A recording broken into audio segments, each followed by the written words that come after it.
before temples, before gods, before cities carved in stone. There was jungle, thick, endless, watching. The land breathed with jaguars and thunder. Rivers twisted like serpents through the trees. And beneath the canopy, in scattered shadows, they lived. Small families, mud huts, fires lit at dusk. They had no kings, no writing, no name for themselves, but they had memory. They hunted with sharpened bone, fished with baskets woven from reed, gathered roots, berries, silence.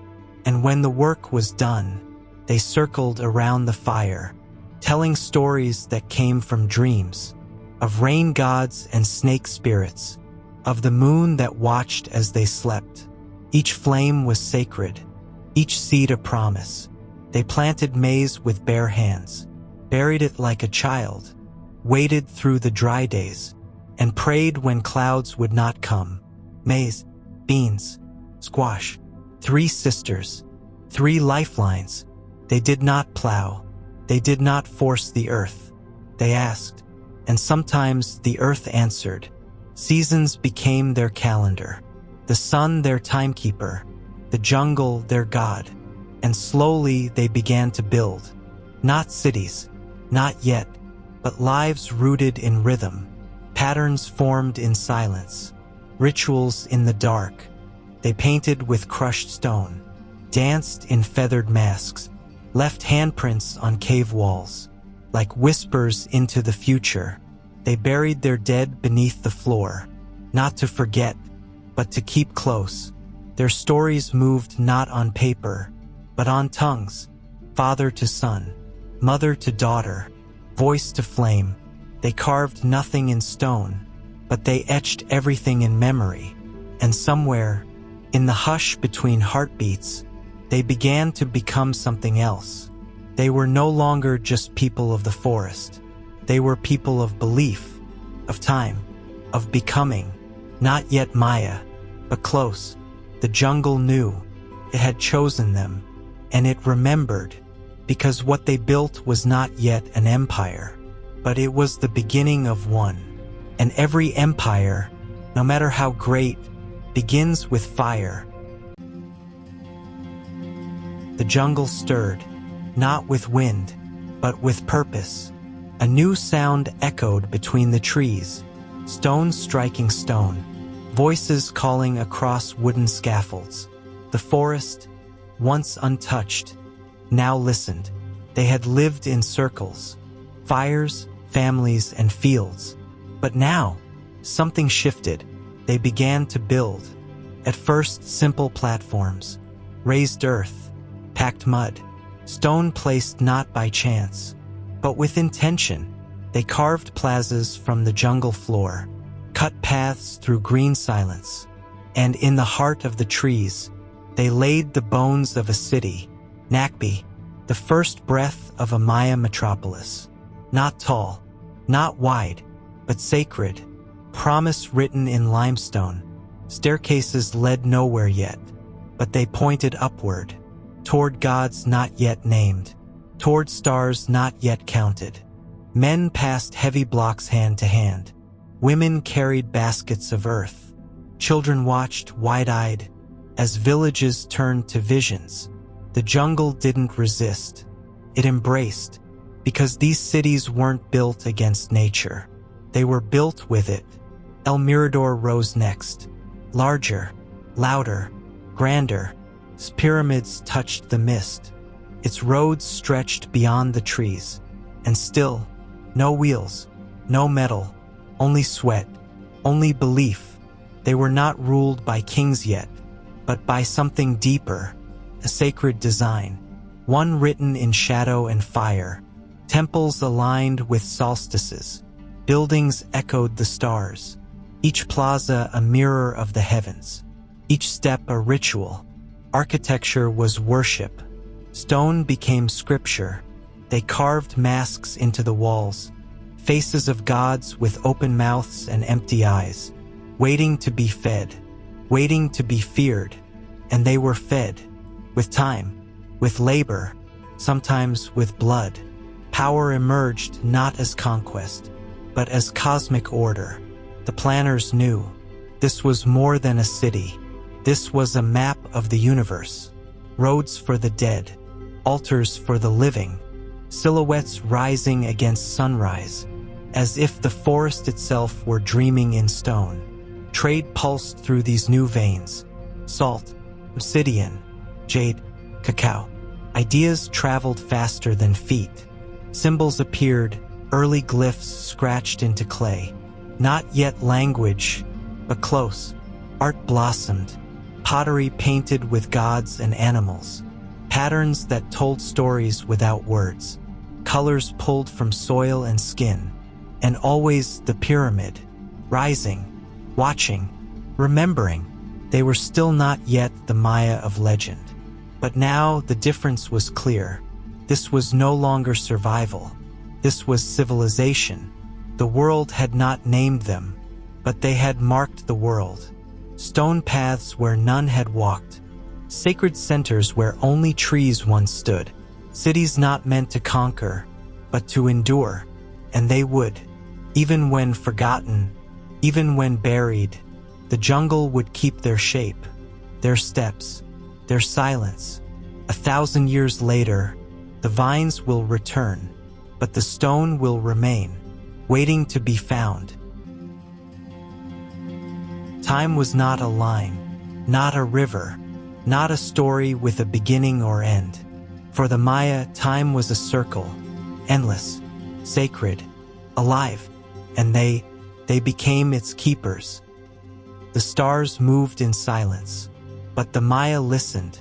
They watched Venus rise in the morning sky, counted moons, measured shadows.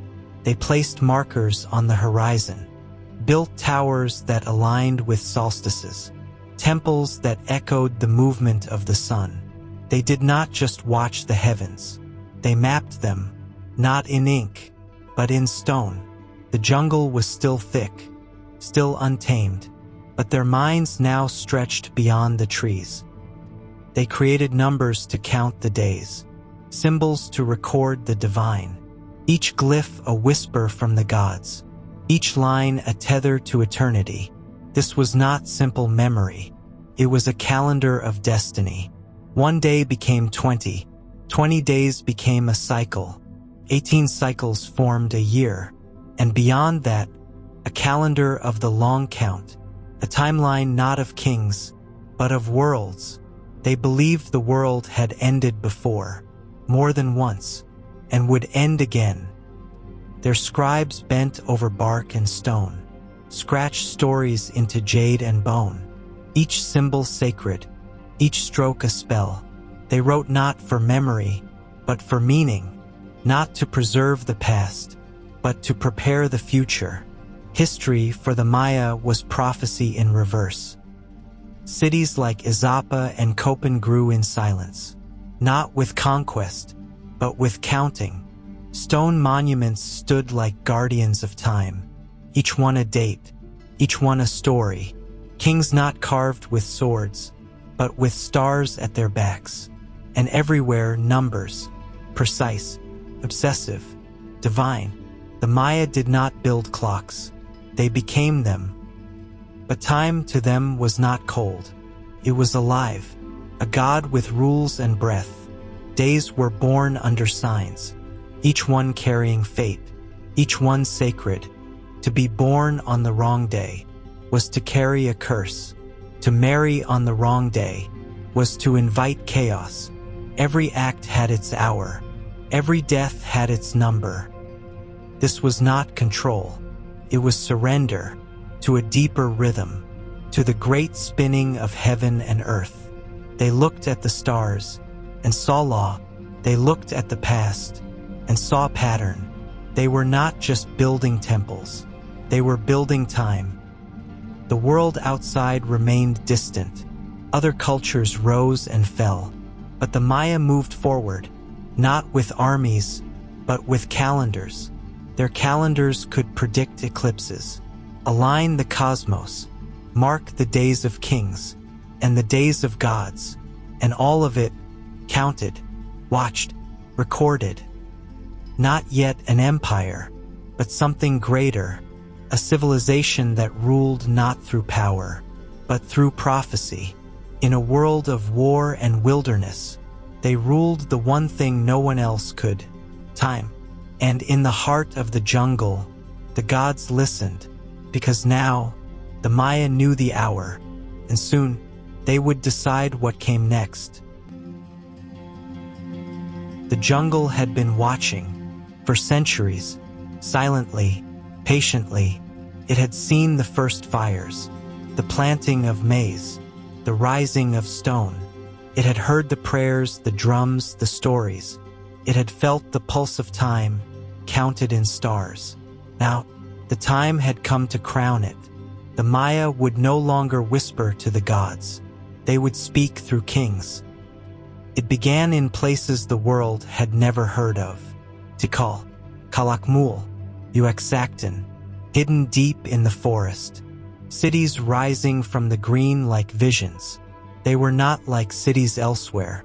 No walls, no gates, just temples that climbed into the sky. Pyramids made of breathless devotion. Palaces that mimicked the stars. And at the center, a man, seated on stone, surrounded by silence, a king, but not just a ruler, a bridge between the heavens above and the dark below. The Maya king was more than flesh. He was chosen, marked by the calendar, born beneath the right constellation, inhaled with sacred breath. He wore feathers like fire, jade like blood, and his face was painted in God's own image. He held no sword. He held the universe. He did not rule alone. Beside him stood scribes, priests, seers, men who counted days, not enemies, who read omens in smoke and saw futures in bones. Together they shaped reality. They named it. They bound it in ritual, because for the Maya, to name something was to own its spirit, and so they carved it into stone. Steely, great stone pillars rose from the plazas, not just monuments, memories made permanent. They told of births, coronations, wars, visions. Each glyph was a living thing, each symbol a heartbeat. Time was written into the bones of the city, and every city had its own time, its own rhythm, its own king. But to rule was not to rest. Power came at a cost. A Maya king could not simply wear the crown. He had to earn the gods' attention. He had to bleed. Ceremonies were not performances. They were covenants.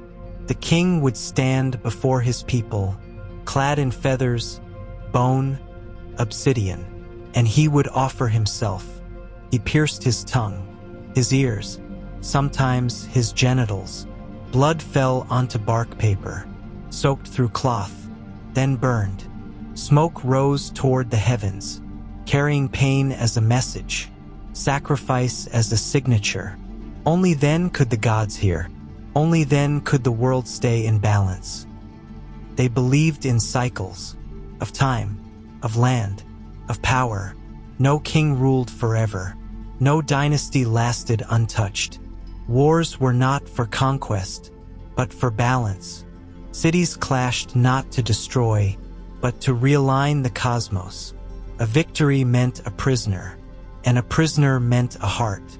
Hearts were torn not for cruelty, but for continuity, to feed the sun, to calm the rain, to turn the world once more. Tikal rose first. Its kings built tall temples above the canopy, structures that pierced the clouds. Temples 1 and 2, tomb and tribute. Rulers were buried beneath the stone, so they could rise again with the stars. Then came Calakmul, equal in size, rival in spirit. His kings challenged Tikal, not just with armies, but with alliances, marriages, assassins. A dance of power, a cosmic chessboard played across centuries. Tikal and Calakmul, sun and shadow, twin flames of ambition. Each city had its gods, each king his destiny. In Copan, the kings measured time with terrifying precision. In Quirigua, they carved stele so tall. They dwarfed even the priests who praised them. And everywhere, jade. Jade for the gods. Jade for the dead. Jade in the mouths of kings, so they could speak in the next life. Women, too, held power, queens of blood and breath. Some ruled in place of dead husbands. Some led in their own right, their names carved beside kings, their rituals equal, their visions feared. In a world ruled by time, the sacred blood flowed through both.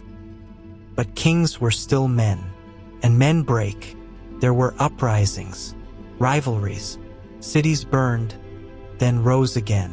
Each fall became a lesson, each ruin a warning, because no crown lasted forever, and the gods were never truly satisfied. Still, the Maya endured, not as one empire, but as hundreds of kingdoms, each with its voice, each with its calendar, each with its king. Their gods walked with them, in dreams, in rituals, in stone. Their ancestors lived in the smoke, their future carved beneath their feet. They did not fear death. They prepared for it, planned it, chose the day and hour, because death was not the end, only the next door, and kings, real kings, walked through it smiling. By 250 CE, the world had changed. The jungle was no longer wild. It had been shaped, named, conquered, not by steel, not by ships, but by memory, by blood, by time.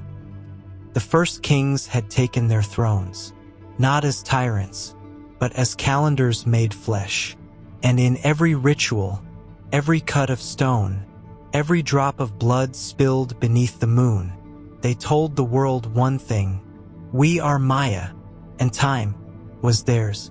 The jungle had opened, not from fear, but from awe.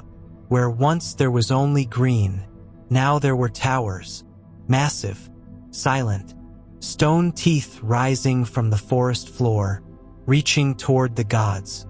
This was not a village, not a town. This was Tikal, a city born from prophecy, built with time, fed by blood. The Maya did not build cities to live in. They built cities to speak with the divine. Temples were not homes, they were mouths. Pyramids were not monuments, they were stairways to the heavens above and the spirits below. And in the center of it all stood the king, not a man, a symbol, a bridge between worlds. They called him Jah, the Lord, the speaker of time, the one whose blood turned the wheels of the universe. Tikal's kings were not born. They were calculated, chosen by the stars, named by the calendar, their births predicted, their reigns written before they drew breath. They wore jade like skin, feathers like fire, and pain like a crown. Ritual was not optional. It was law.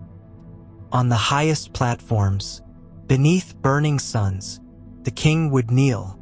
He would slice open his skin, tongue, ears, thighs, let the blood fall into bark, set it aflame. Smoke curled toward the heavens. A message, contract. In return, the gods would send rain, would send corn, would send time. It was never free, but it was sacred. Tikal itself was shaped like a god's dream. Its temples aligned with solstices. Its ball courts marked the passage of days. Its causeways pointed not just to cities, but to constellations. The entire city, a calendar carved into the earth. Each building was part of a ritual. Each plaza, a sacred page. Each stair, a path to something greater. The people lived in the shadows of these temples. Farmers, craftsmen, midwives, priests. They worked in silence because the stones were always listening. They didn't need to see the king. They felt his power, in the pulse of the city itself, in the sunlit courtyards, in the echo of drums, in the calendar carved on stone. Time did not pass in Tikal.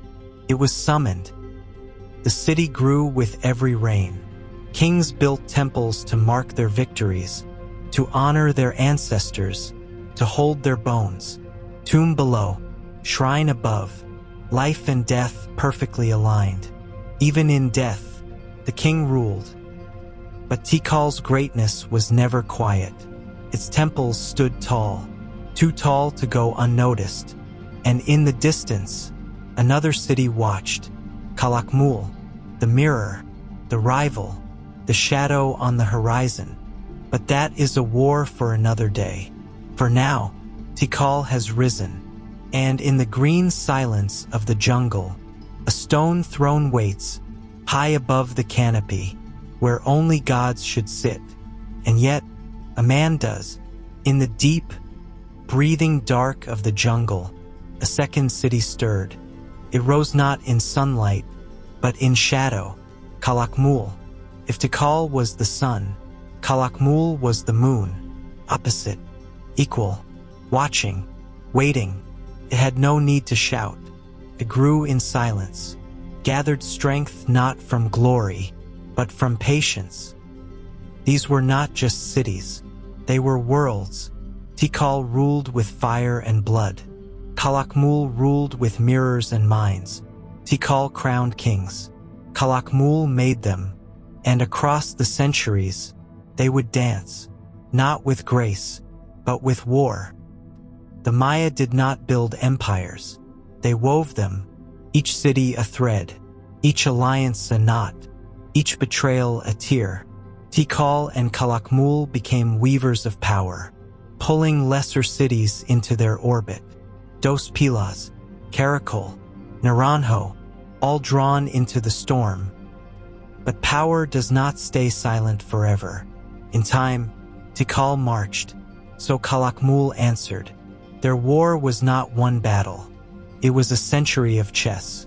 Assassinations cloaked in rituals. Royal marriages hiding strategy. Cities turned against their own blood, for promises carved in jade. Each king carved his legacy into stone, each glyph a warning to the next. Tikal called its kings sky lords. Calakmul called their snake kings. Both claimed divine right. Both claimed the favor of the gods. And so both bled for them. Sacrifices multiplied. Temples rose taller. The gods were fed daily, but never full.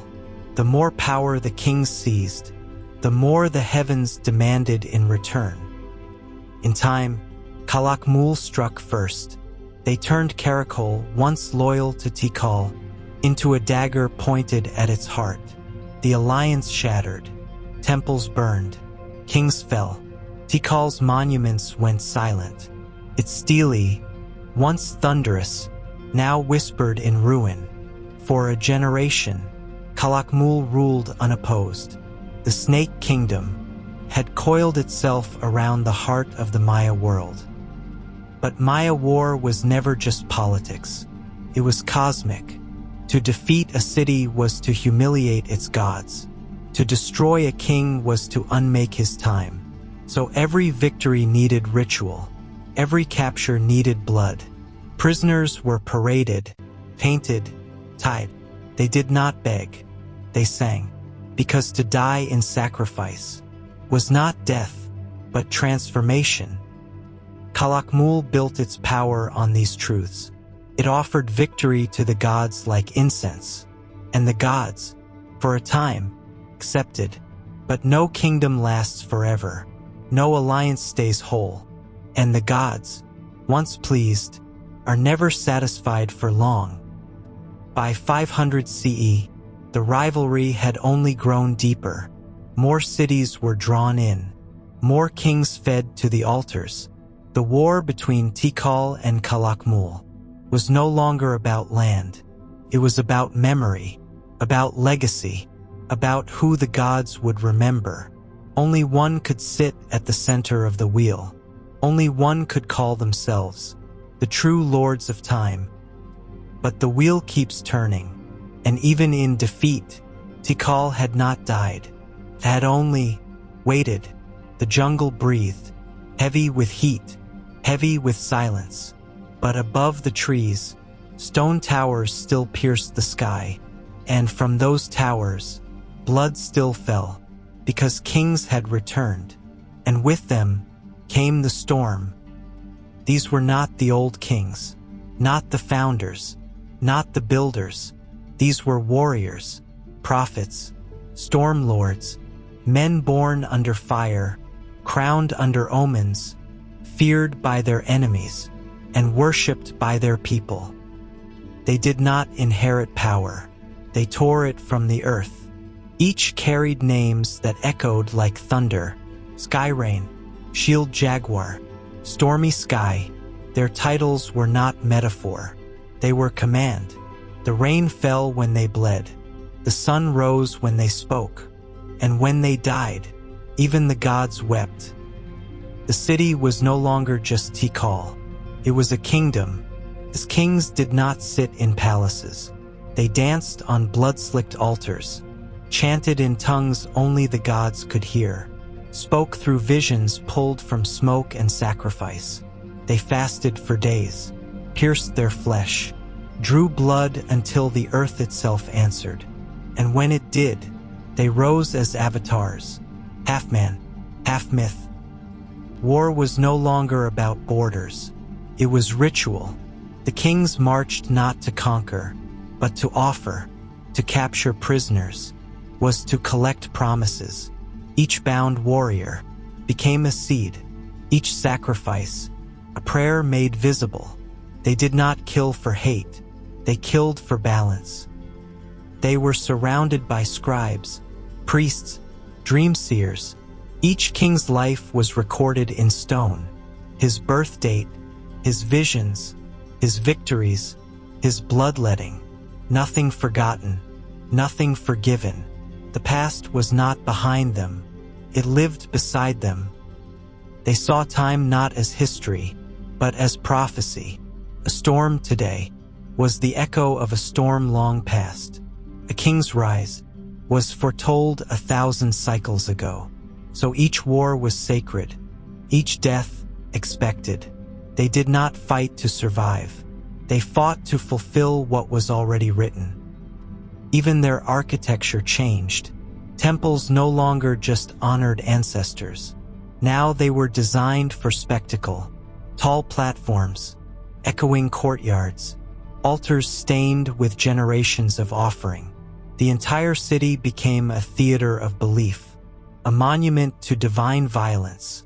Every pyramid was a prayer, every stair, a promise. The people watched, from courtyards, from rooftops, from shadows. They did not scream, they did not flee. They wept, they sang, they understood. This was not cruelty, it was covenant. Their kings were not tyrants, they were chosen. And the gods were listening. Rain came, crops grew, time continued. As long as the kings bled, the world remained whole.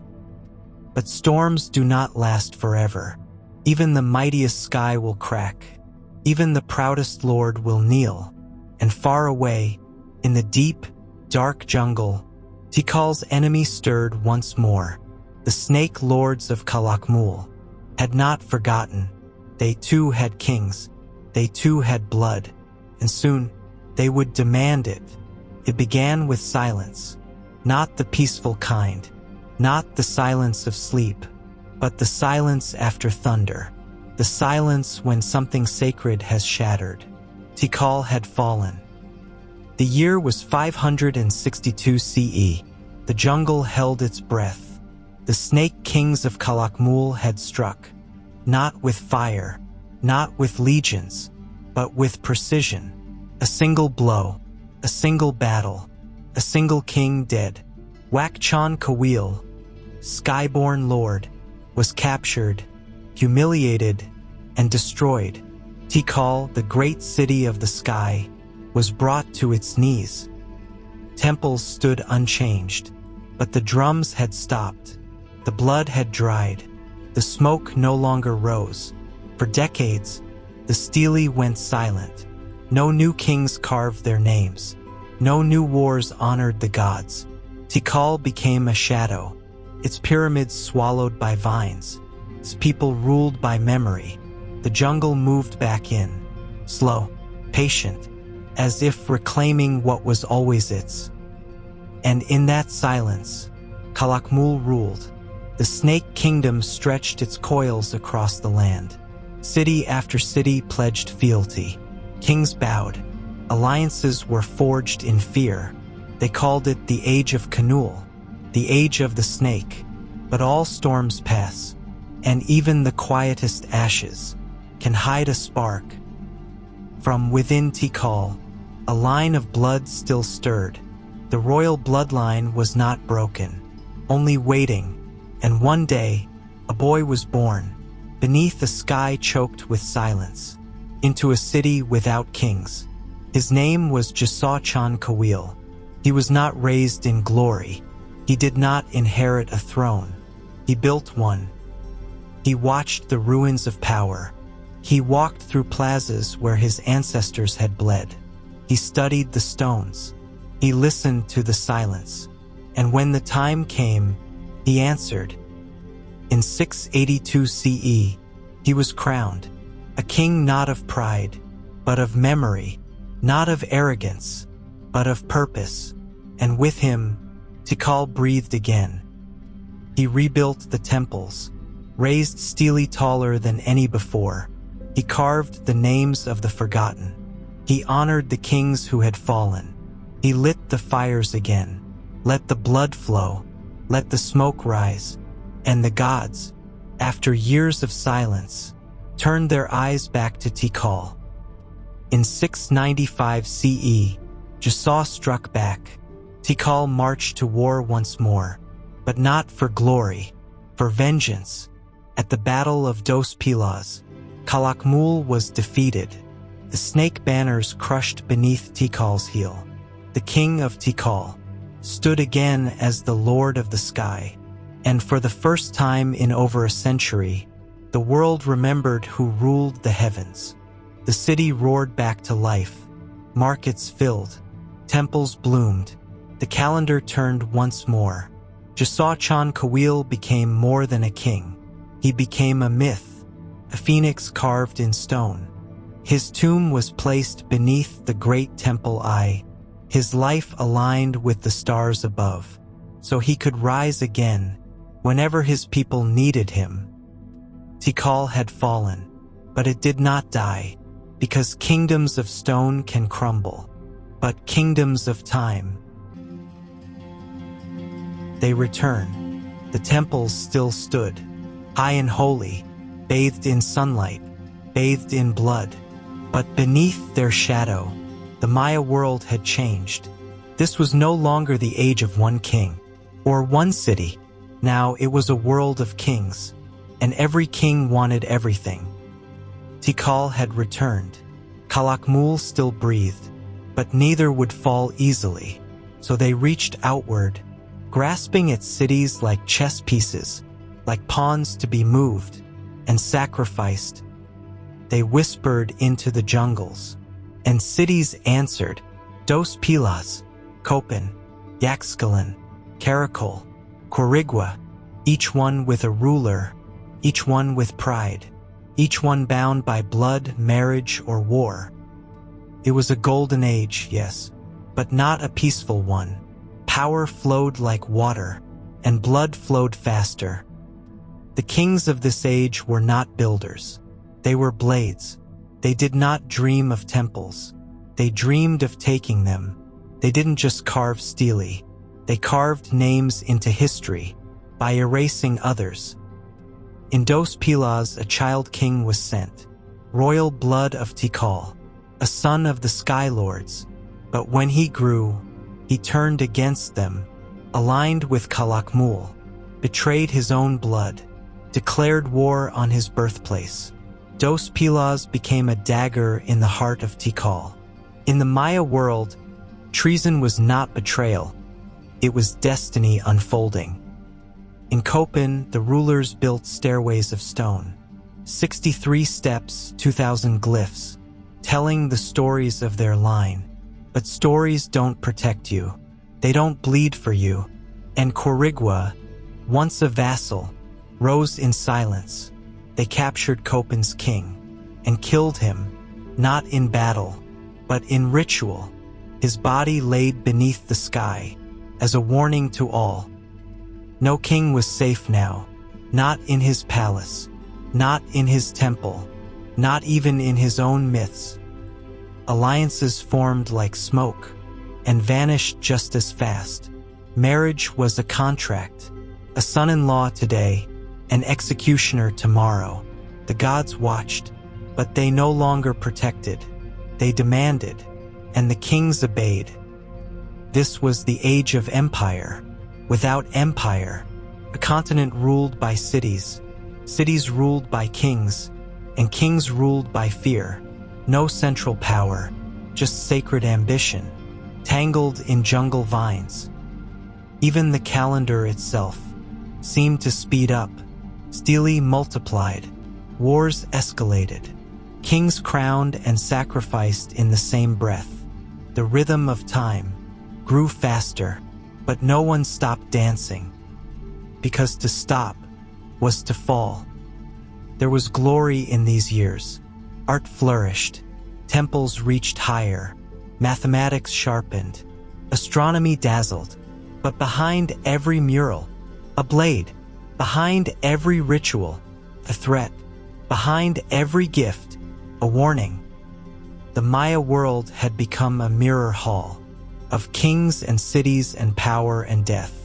One false move, and it all shattered. But they didn't see it, not yet. The drums still echoed through the plazas. The gods still spoke in dreams. The people still believed. The sky had not fallen, not yet, but the cracks had begun. Not with collapse, but with conquest. The cities stood taller. The kings spoke louder. The stele multiplied. But beneath the noise, something ancient stirred, because the Maya had a truth carved into their bones. Nothing lives unless something dies. They did not fear blood.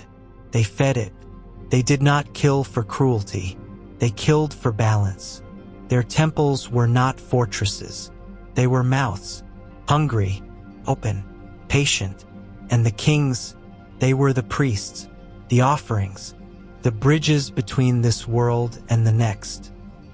When a Maya king walked into a plaza, he wasn't just a man. He was a world in motion. He carried time on his back. He carried gods in his voice. He carried the storm in his chest. And to keep that world turning, he had to give something back. It began with a blade, always obsidian, always sharp, not pointed at others, but at himself. Tongue, ear, thigh, genitals, wherever the gods would hear him best. He let the blood fall onto paper bark. He burned it. The smoke rose like a serpent. That smoke carried messages, visions, time. But personal sacrifice was only the beginning, because the gods wanted more. They wanted kings. They wanted rivals. They wanted hearts that still remembered how to beat. So the wars raged on, not to conquer territory, but to capture bodies, to feed the temples, to complete the rituals, to keep the stars aligned. It was not enough to win. You had to deliver. The captives were paraded through cities, stripped, painted, dignified in silence. They knew what came next. They didn't plead. They sang. Because death in sacrifice wasn't defeat. It was transformation. It was a final proof of purpose. And when the moment came, on the temple stairs, under the sun, before the eyes of gods and men, the knife did not hesitate. The chest was opened like a door. The heart lifted skyward, still beating, and then silence, not horror, reverence. The gods had been fed. Sometimes it wasn't enemies. Sometimes it was royalty, a brother, a cousin, a king's heir, not out of hatred, but out of love, a holy gift, a sacred offering, to guarantee the rains, to hold back the end of time. Because in the Maya world, death was not the opposite of life. It was the price of order. And the temples remembered. You can see it still, in the carvings, in the red stains that never left the stones, in the steps smoothed by centuries of bare feet and falling blood. This was not cruelty, not madness, not chaos. It was structure. It was cosmic. It was necessary. The Maya did not separate the sacred from the brutal. They saw no line between astronomy and agony, between math and mourning, between beauty and blood. And so the kings continued. They sacrificed, they captured, they dreamed, because they believed so deeply that if they stopped, even for a moment, the world would end. But the gods are ancient, and they do not always speak clearly, and soon they would go silent, and when they did, no sacrifice would be enough. Loyalty in the Maya world was written in blood, but blood dries, and memory fades, and when it did, cities turned.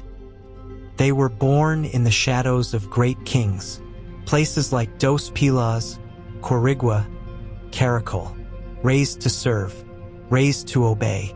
But obedience cannot last forever, not in a world of gods and ambition. Dos Pilas, it began here, a city planted by Tikal, led by a king of royal blood. He wore Tikal's crown. He spoke Tikal's language. He knelt to no one until Kalakmul offered something deeper than loyalty, revenge. The king of Dos Pilas betrayed his blood. He knelt to the snake lords and marched on his own homeland. Temples burned, alliances shattered, and the gods watched silent. Dos Pilas didn't just rebel, thrived, carved its name into stone, beside the very cities it once feared, and soon others followed. Caracol, once Tikal's proud ally, but the winds had changed. After generations of brotherhood, Caracol struck. Their war was swift, their betrayal complete. They crushed Tikal's legions, not with greater numbers, but with divine timing. They chose a day the gods favored, because in Maya warfare, you didn't just need soldiers, you needed the calendar. Quirigua, quiet, forgotten, overshadowed by Copan, its towering neighbor. But Quirigua had patience. His king had been watching, waiting, and when the stars aligned, he took his chance. In 738 CE, he captured the unthinkable, the king of Copan, not a rival prince, not a noble, a king, a man said to be divine. He tied him, painted him, and laid him down before the gods. Then he cut his heart from his chest. The jungle didn't scream. It listened, because something sacred had been broken. A vassal had slain his master and lived. Quirigua became a city of thunder overnight, not because it conquered, but because it proved that the gods could change their minds. Kings once called divine, now bled like any other. Temples once thought eternal, now cracked under rebellion. The world was shifting. The calendar still turned, but the hands that held it were new. These were no longer holy wars. They were personal. Cities fought not for balance, but for memory, to not be forgotten, to write their name before time ran out. The stelae reflect this desperation.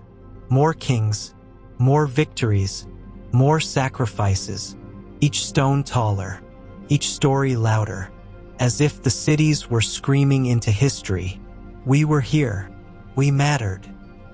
But rebellion has a cost. The wars bled the land. The gods were fed too often. The people grew tired. Fields turned to dust. Roads overgrown. Markets emptied. Not all at once, but slowly, like breath leaving a body. Still the kings marched. Still the drums pounded. Still the altars ran red. Because no king dared to stop. Stopping meant weakness. Stopping meant death.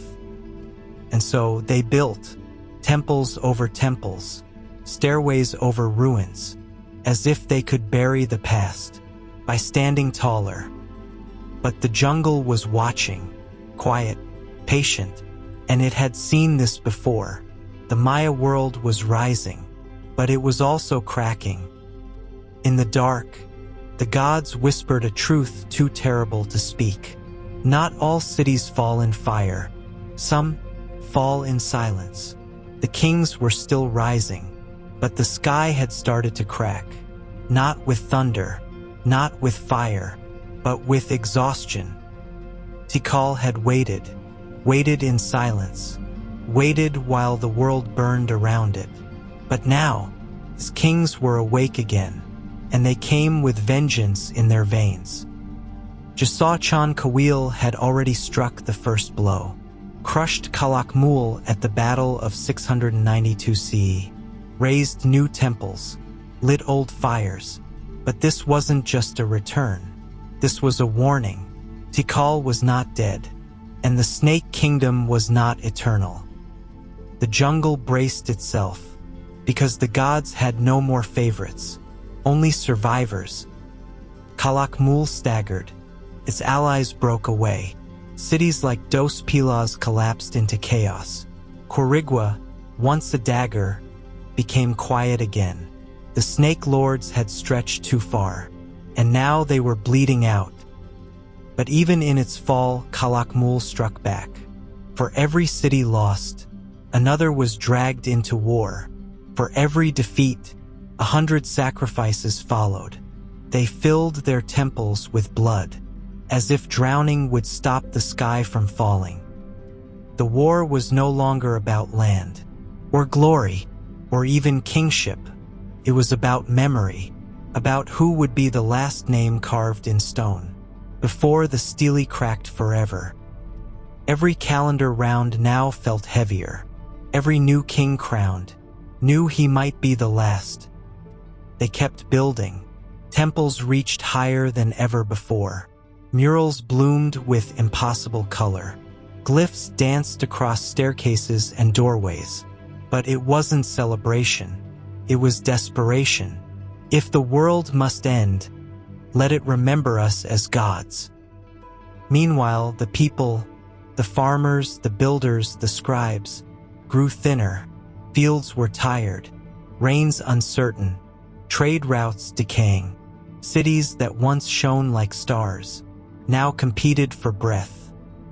The wars had drained everything, even faith, because how many hearts must be cut before the gods answer? How many suns must be offered before the sky gives rain? And yet the kings kept going, because they had no other way. Their identity was carved into sacrifice, their survival chained to power. To stop was to die. To pause was to collapse. So they marched, they bled, they knelt before gods, who were no longer listening. By 741 CE, the world was spinning too fast. Even mighty Copan faltered, his glory shattered, his kings forgotten. Kalakmul faded into the trees, not with a scream, but with a sigh. Tikal stood again, victorious, alone. But it wasn't the same, because the world it now ruled was cracked. The cities were weary, the gods were quiet, and the jungle was growing louder. They had won the war, but the price was everything. Their blood had kept the stars in motion, but the stars were starting to flicker. The Maya kings had ruled as divine. They had spoken in numbers, dreams, and fire. They had walked between worlds, but now They could barely feed their own. It didn't end in fire, not yet, but in the distance, there was a sound, soft, steady, inevitable, the sound of something sacred unraveling. The War of Kings was over, and the sky was still standing, but it was cracked, and the rain would not come.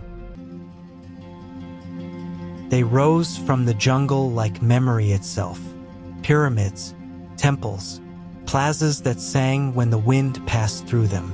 They weren't just buildings, they were messages, sent skyward. The Maya did not build for comfort, they built for gods, for planets, for death and rebirth. Every stone was placed with purpose. Every step was a number, every angle an echo of the cosmos. They called their cities divine mountains, places where the underworld, the earth, and the sky could speak to each other, and the kings were the interpreters. Take Palenque, deep in the Chiapas jungle, where mist hangs like memory, where the earth feels ancient. At its heart stood a monument, the Temple of the Inscriptions, a 9-level pyramid, 9 for the underworld, 9 for the journey of the soul. Inside, beneath the heavy lid of a jade-covered tomb, lay Kinich Jenab Pakal, a king who believed he would rise again, not as a man, but as a star. And in Tikal, the old power, they built not with subtlety but with fire. Temple I, a staircase like a spine, peak like a blade, a tomb buried beneath the throne. The king inside was still listening, still watching, because Tikal believed, you rule the city once in life, but forever in death. The architects were not laborers, they were priests, mathematicians, dreamers with calloused hands. They aligned temples not with desire, but with destiny. Solstice, zenith, eclipse, everything mattered. To walk through a Maya city was to walk through a calendar. Even the walls spoke, carvings of gods dancing, kings bleeding, planets moving like animals through the sky, glyphs so precise, they held the names of children and the dates of their births. 1,300 years ago, still readable, still breathing. In Copen, they built staircases, not to climb, but to remember. The hieroglyphic stairway, 2,000 glyphs, the longest known Maya text, each step a sentence, each sentence a ritual, each ritual a breath in the lungs of time. And still farther north, in Uxmal, temples with perfect curves, shapes that mimicked the movement of Venus, doorways that whispered to the wind, on only one day of the year, because the Maya did not want permanence. They wanted meaning. Their cities were not accidental. They were choreographed. Pyramids to house the sun, ball courts to echo creation, observatories to trap the stars. They weren't building empires. They were building cosmic engines. Even the colors mattered. Red for east, black for west, white for north, yellow for south, blue-green for the center, the axis of life. Temples weren't just symbols. They were maps of heaven, of earth, of the soul's journey through both. They carved gods with jaguar eyes. They painted skulls with corn sprouting from the jaw. They told stories in stucco and smoke. Everything sacred, everything remembered. But they also built for one more reason, to defy time, to whisper into the bones of the future and say, we were here, we saw the stars, and we made them ours. Today, the jungle tries to take them back. Roots creep through doorways. Rain eats the stone. Silence settles like dust. But if you stand still, if you listen, you'll hear the footsteps, the chants, the breath of kings who never stopped ruling. And above you, the stars still rise. In the patterns they once drew, time had a shape. To the Maya, It was not a line, not a clock, not something that moved forward. It was a circle, a breath, a serpent eating its tail, and it was alive. They did not fear time. They worshipped it. They listened to it, and they gave it names. There was the Tsokin, a 260-day sacred calendar, made of 13 numbers, 20 days, a cycle older than kings, older than temples, perhaps even older than the Maya themselves. This calendar told them when to speak to the gods, when to plant corn, when to declare war, when to bleed for balance. Then came the Hab, the solar calendar, 365 days, 18 months, plus 5 days they called the nameless, days that did not belong to gods or men, days soaked in silence, days when the world held its breath. Together, Tsokin and Hab wove a greater cycle, the calendar round, a repeating loop of 52 solar years. When the round completed, the Maya renewed the world, with fire, with prayer, with fear, because no cycle was guaranteed to return. The gods had to agree, the future had to be earned. But even that was not enough. Some things stretched beyond lifetimes, beyond memory, so they carved a deeper clock, the long count. It began with a date, a moment of birth, August 11th, 3114 BCE, the Maya creation date, a time when the gods first raised the sky, when the 3 stones of the hearth were set, when the world, this world, began. They didn't see history as past. They saw it as a repetition of sacred moments. Each act mirrored a myth. Each war echoed a god's battle. Each king's coronation reawakened creation itself. They spoke with time the way poets speak with silence. Their stele didn't just tell stories. They stamped dates into eternity. A king didn't rise to power on any day. He chose the day the gods had once risen, the day the sun had once wept, the day the stars once aligned in mourning or glory. The calendar wasn't a tool. It was a prophecy, and the kings lived inside it. Every eclipse had meaning.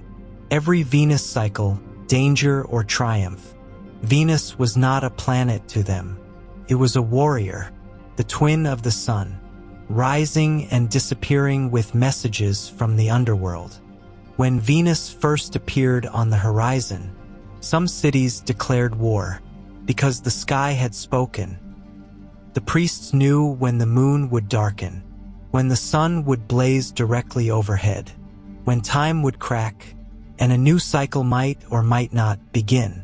They didn't need metal or machines.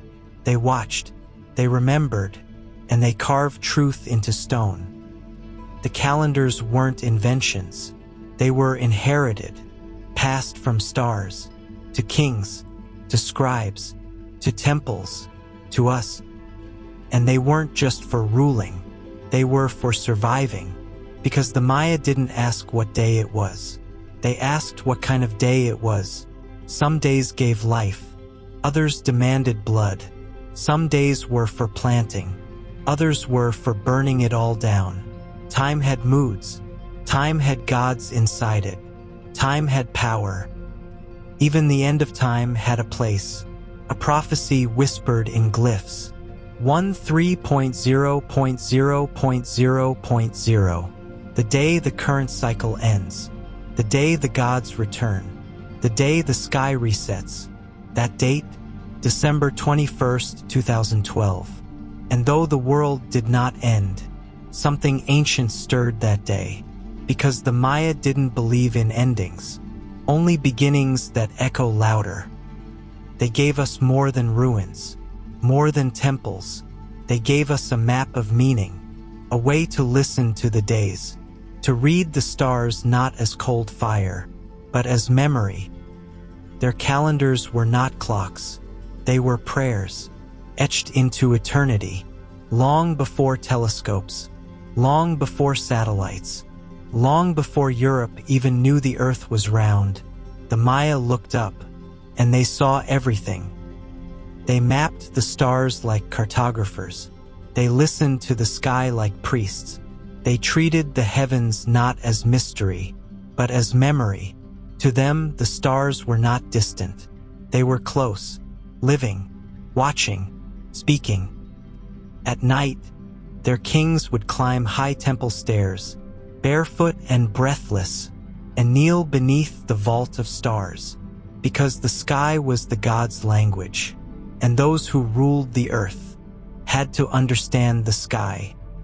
There were no telescopes, no glass, no steel, just stone, sight, and silence, and still they knew more than they should have. They tracked Venus with terrifying precision. They knew its rising, its disappearance, its cycles of war and peace. When Venus rose as the morning star, some kings declared war, because Venus was not a planet to them. It was a god with a spear. They marked eclipses, predicted them centuries in advance. They aligned temples with solstices, plazas with the zenith sun. In some cities, on a single day each year, the sun would rise through a temple doorway and cast no shadow. Time paused, the gods blinked, the earth held its breath. In Chichen Itza, they built a temple that whispered to the wind, but beside it, they built something stranger, a round tower, smooth, staring at the sky, El Caracol, a Maya observatory. Its windows framed Venus and the equinox sun. The stairways spiraled like the heavens. Its stones were instruments, each one listening. In Köpen, they carved staircases into star maps. In Uxmal, they studied the moon. In Bonampak, they painted the stars as dancers, each one a god, a symbol, a breath in the lungs of time. But the Maya did not study the sky for curiosity. They did it for survival, because the stars told them when to plant corn, when to build temples, when to sacrifice, when to go to war. Astronomy was not science. It was ritual, communion, a covenant. The sun was a god that died every night and had to fight through the underworld to rise again. The moon was his companion, sometimes a rabbit, sometimes a severed head, sometimes a weeping goddess who bled during eclipses. The Milky Way wasn't just a star field. It was the black river of the dead. The road souls walked after death. Some cities aligned entire avenues, so that during the rainy season, the Milky Way would rise perfectly overhead, a reminder that life flowed beneath death, and death beneath life. They built codices, books of painted bark and lime, filled with star charts, prophecies, omens, cycles of Venus and Mars. Most were burned in the conquest. Only 4 survive today. But even from those pages, we see their genius. They understood solar years, down to a quarter day. They calculated lunar months to near modern precision.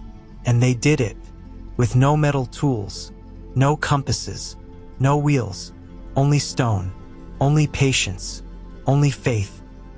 Because for the Maya, truth was not separate from mystery, and science was not separate from soul. They studied the stars to understand the gods. They mapped the sky to read their own fate. When a child was born, they looked to the sky. When a king was crowned, they waited for the proper alignment. When a city planned war, it did not sharpen its spears until Venus told them to. The sky was not distant. It was home, a mirror, a story, code written in light. And even now, those stars still rise, still fall, still follow the patterns they carved centuries ago. Proof that the Maya didn't just read the heavens. They remembered them. Greatness doesn't die with thunder. Sometimes it fades with grace. And before the jungle took them, before the gods fell silent, before the cities emptied, the Maya created their most beautiful lies. The wars had quieted. Temporarily, the sky had been mapped. The kings had bled. The gods had eaten. But something still pulsed in the cities, a kind of defiance. They had seen death. They had buried kings. They had carved time into stone. And now they painted. They sculpted. They wrote. They gave the end a face. In the city of Benampak, a quiet temple in a quiet valley, they painted the walls with music and blood. Maya scribes dipped brushes in mineral red, in charcoal black, in turquoise, and across the plaster walls. They painted an opera, a sacred war, a victory procession, a royal sacrifice, not crude, not violent, cinematic. Every figure dances, every eye stares. Some scream, some kneel, some offer their hearts willingly, because this wasn't just art. It was remembrance. Let the jungle forget our names. Let time erase our kings. But let these walls speak. They built tombs like portals. In Palenque, deep beneath the temple of the inscriptions, they laid Tikal inside a stone coffin carved like the stars. Above him, a lid showing the tree of the world, its roots in the underworld, its branches in the heavens. He didn't just die, he ascended. In Copan, staircases bloomed with glyphs. Each step, a sentence.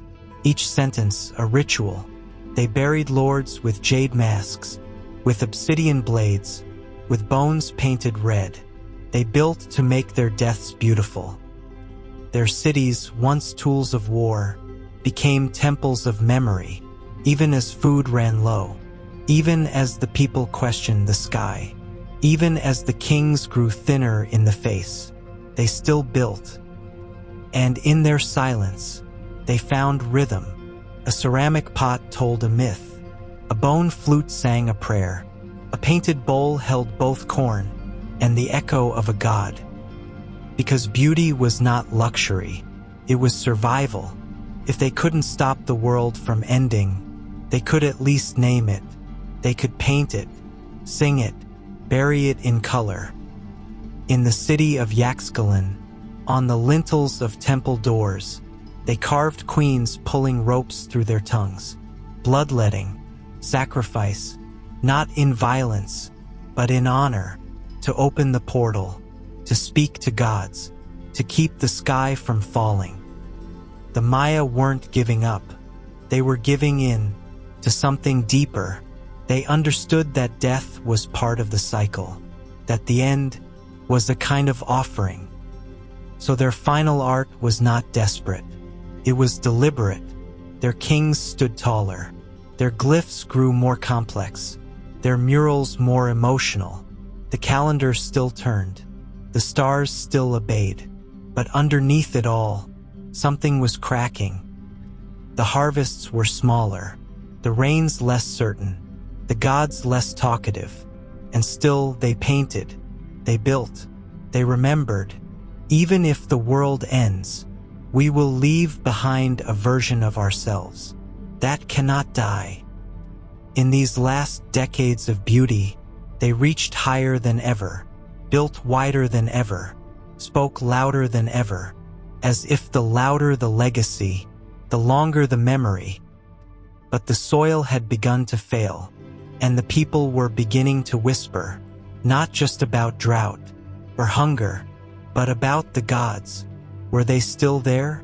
Did they still listen? Had too much blood washed the sacred thread away? The temples still stood, but behind them, the jungle began to return. Slow, silent, inevitable. Roots cracked foundations. Vines swallowed altars. The beauty remained, but it was beauty before darkness. It was the flame before the candle dies. It was glory that knew it was doomed.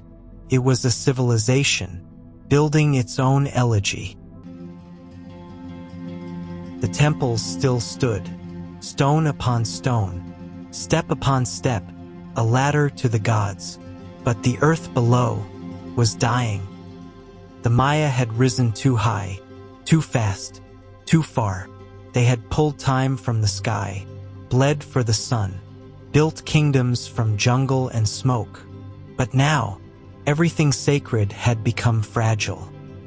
In the great cities, Tikal, Copan, Calakmul, the plazas were still swept. The priests still chanted. The kings still spoke to the stars. But beneath the masks, behind the murals, something had shifted. The soil was tired, the rain no longer certain, and the people were growing hungry. The Maya were never one empire. They were a web, a tangle of city-states, trading, fighting, praying, and that web was pulling at the seams. The cities had grown too large, too proud, too full. Tikal may have held over 100,000 people. Copan, a jewel of art and science, could barely feed its priests. Fields had been cleared, forests burned, swamps drained, and still, there was not enough food. They had always fed the gods with blood. Now the earth itself was asking for something more.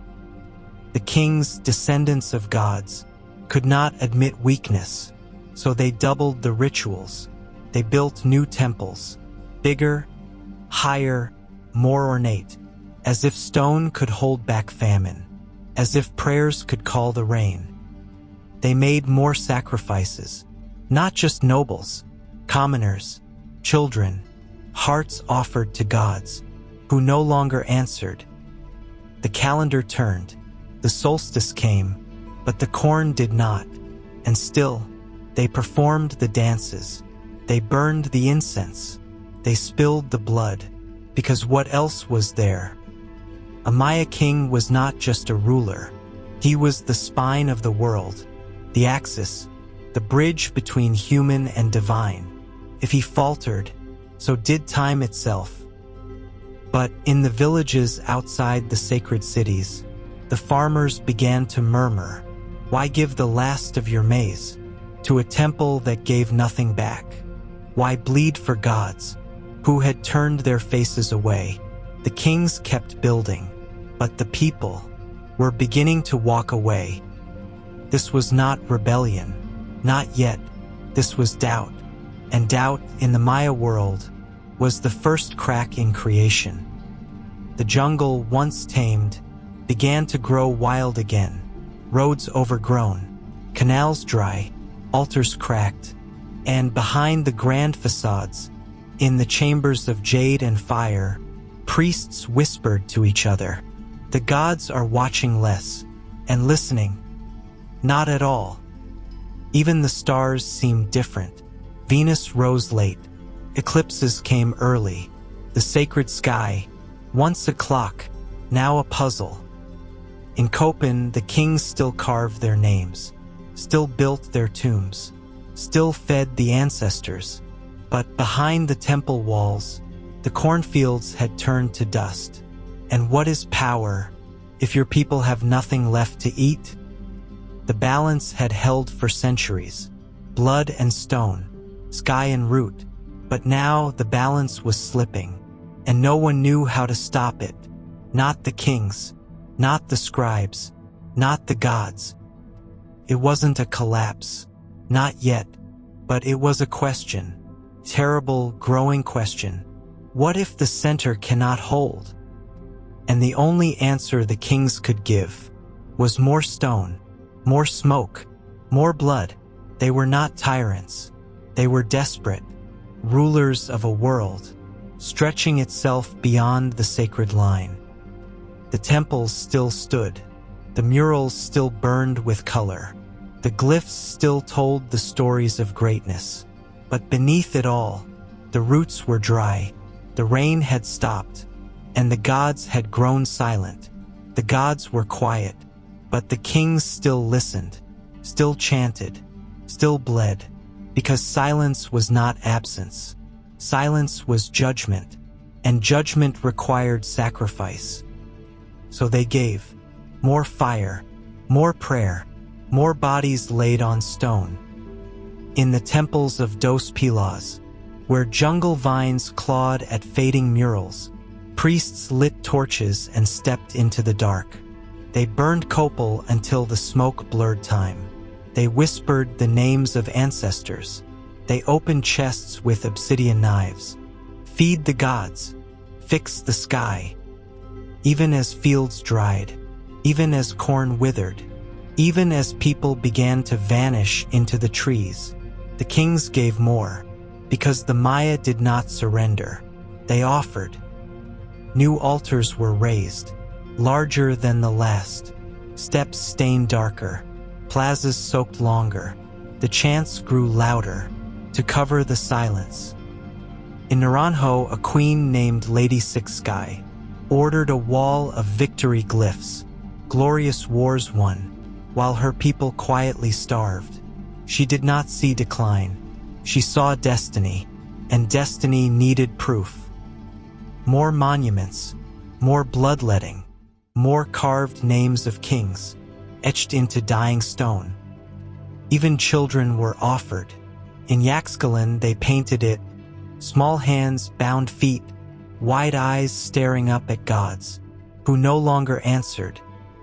In Copan they built a stairway, not to climb, but to remember, 2,000 glyphs rising toward heaven, history carved against the crumbling world. The city could no longer feed itself, but it could still speak. And that mattered, because the Maya believed the world could be reborn if the calendar stayed whole, if the gods were fed, if memory did not die. So even as the lakes receded, even as trade roads went silent, even as cities turned to shadows, the rituals intensified. This was not denial. It was devotion sharpened into desperation. If the gods were angry, they would be appeased. If time was broken, they would fix it, with blood, with faith, with everything. In villages, the people watched. They had given their crops, their labor, their children, and still the skies did not change. Some left, some rebelled, some simply stopped praying.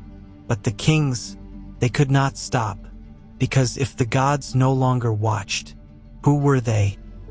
So they bled themselves, in front of crowds growing smaller, quieter, more uncertain. They dragged ropes through tongues, cut obsidian across foreskins, opened flesh for visions that no longer came. They built more temples, for gods they feared had already left. They raised more stelae, with names already forgotten. They held more processions, along roads that now led nowhere. And all the while, the jungle crept closer. Vines wrapped around statues. Rain ate glyphs off limestone. Roots cracked foundations beneath temples, as chants echoed through emptier plazas. Still, they continued, because the Maya did not collapse in surrender. They stood, they offered, they remembered. Even as the drought deepened, even as the cenotes ran low, even as the people walked away, the kings remained, carving, bleeding, chanting, trying to hold the balance. With one trembling hand, the cities still stood. Their temples still reached for heaven. Their stelae still told stories.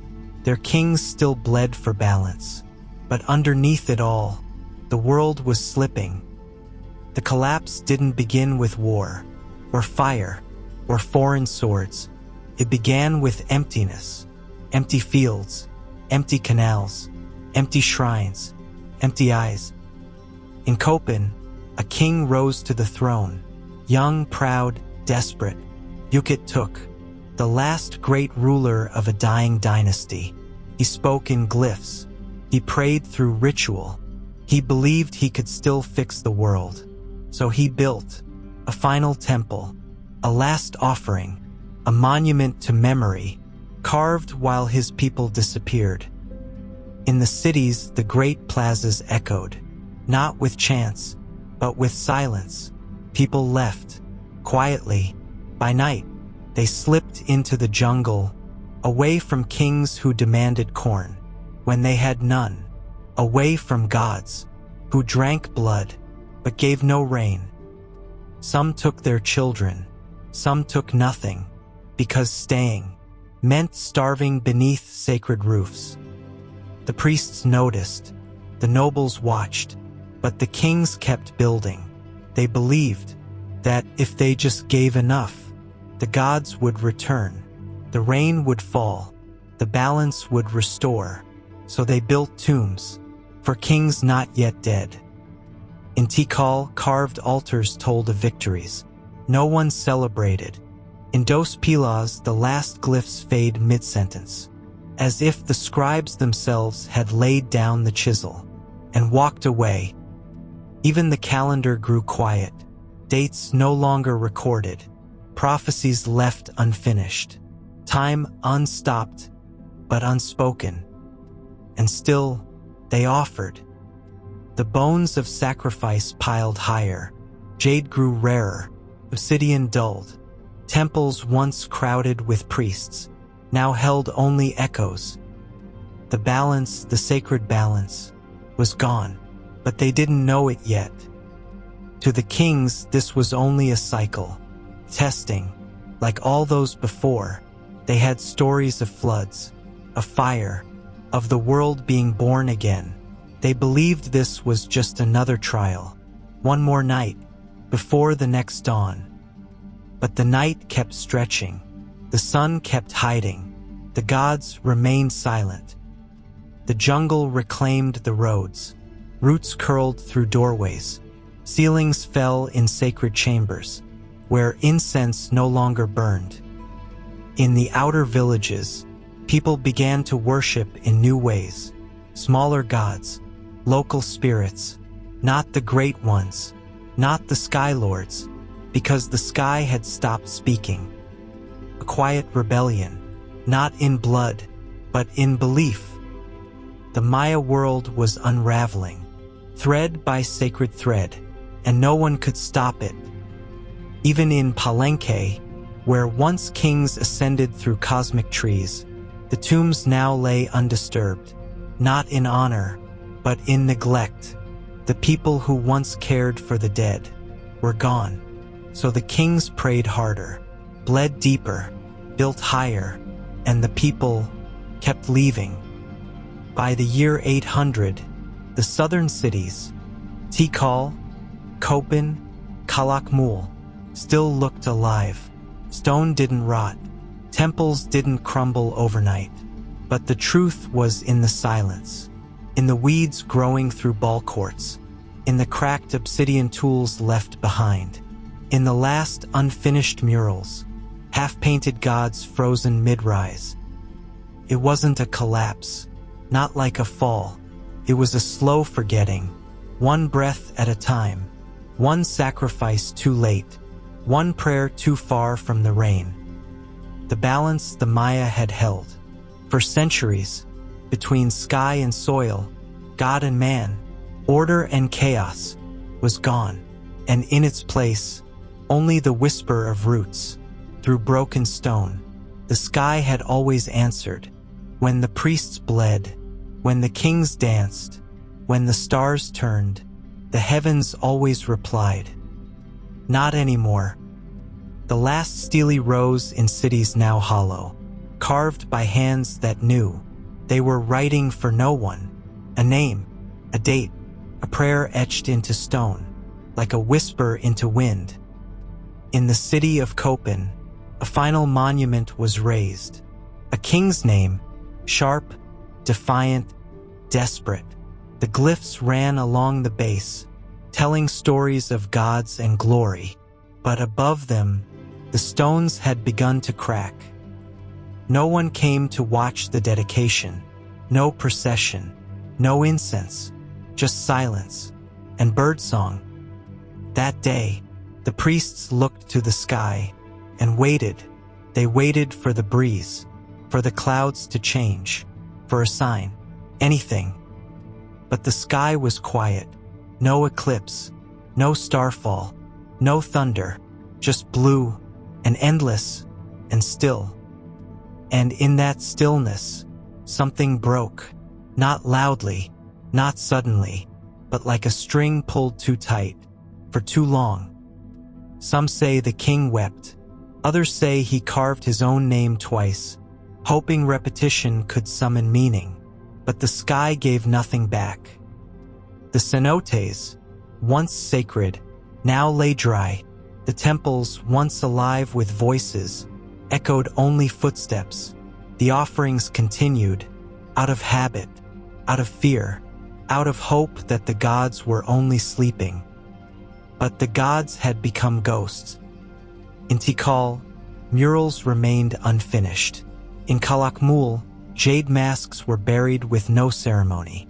In Dos Pilas, the scribes stopped writing altogether. The pages of history closed, without an ending. Because the Maya did not fall. They drifted into forests, into silence, into memory.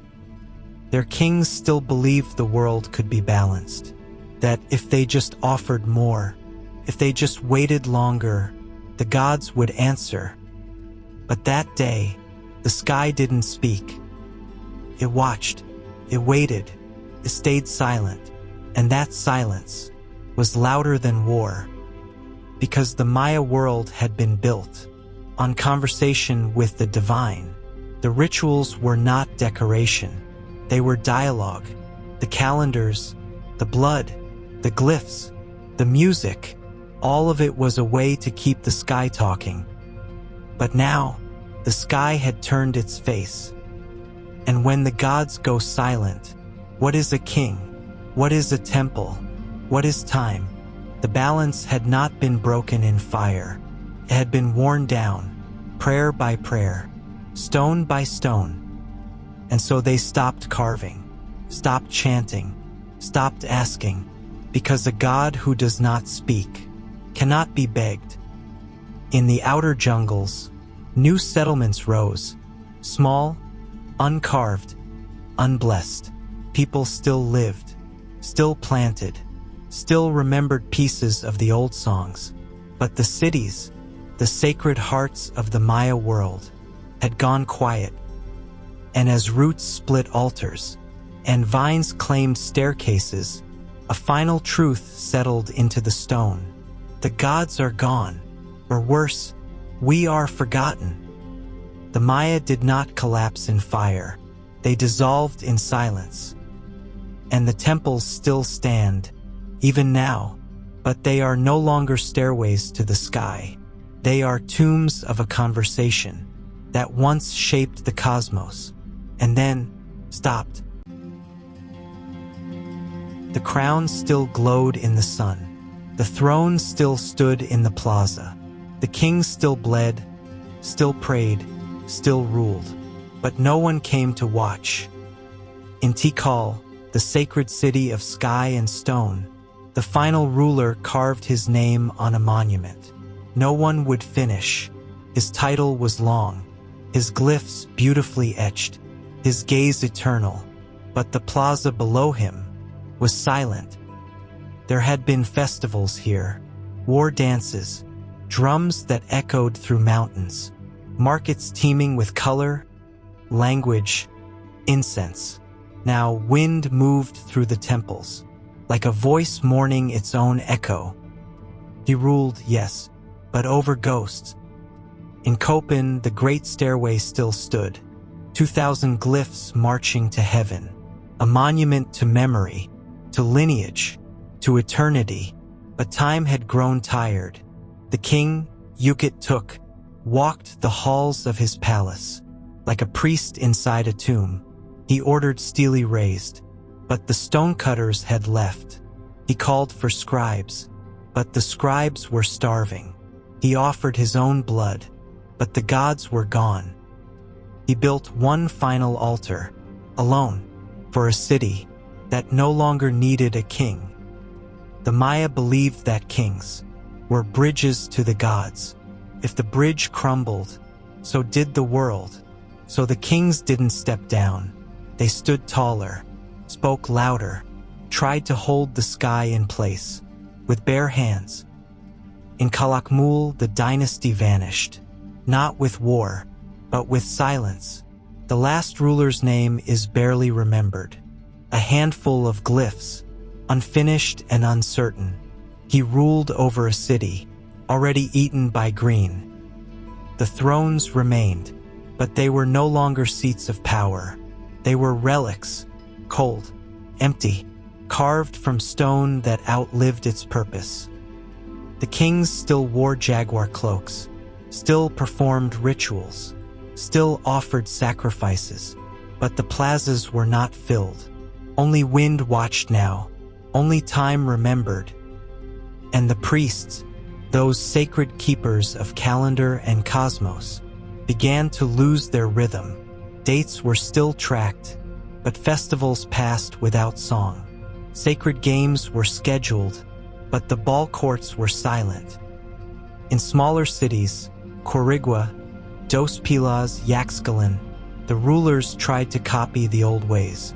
They built monuments, offered blood, tried to hold the lineage together, but the people were leaving. They had no food, no rain, no faith.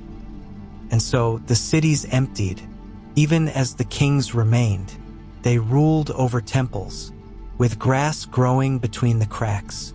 They prayed in sanctuaries, where bats hung from the ceilings. They read stars no one believed in anymore. The Maya collapse did not begin with fire. It began with forgetting, one name at a time, one ceremony skipped, one field abandoned. These kings were not defeated. They were abandoned, left behind, by time itself. And still they clung to their role, to their robes, to their sacred blood, because without belief, they were just men, speaking to an empty sky. In the end, they buried themselves, tombs built while they still breathed, walls sealed in silence, temples closed behind them, not as offerings, but as farewells. No final war, no burning capital, no thunder from the heavens, just crowns without heads, cities without names, thrones without weight. The Maya had always written history in stone, but now the stone spoke only of endings. And the kings, the last kings, faced the truth alone, that a crown means nothing when there is no one left to kneel. The thrones were never broken. They were never taken by force. No flames, no foreign banners, no crashing of gates, only dust, only absence. The Maya world had turned inward, and then away. In cities like Tikal, Quirigua, Dos Pilas, the plazas grew quiet, not because the kings had died, but because the people had stopped coming. At first, it was subtle. A few farmers leaving, a few houses empty. The market grew thinner. The fields lay fallow. The laughter of children disappeared from the courtyards. But the rituals continued.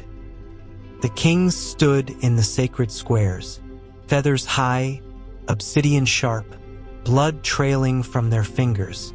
They danced, sang, sacrificed, but the drums sounded louder, only because there was nothing left to drown them out. No crowd, no acolytes, no celebration, just stone and memory. In the temples, priests lit incense alone.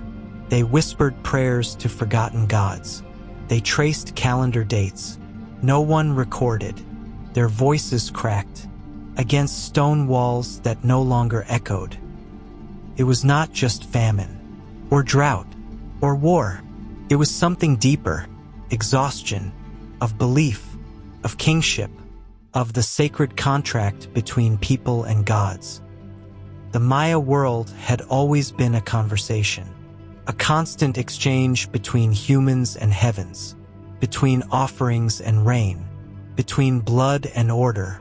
But when the rain stopped, the people began to wonder, Are we the only ones still speaking?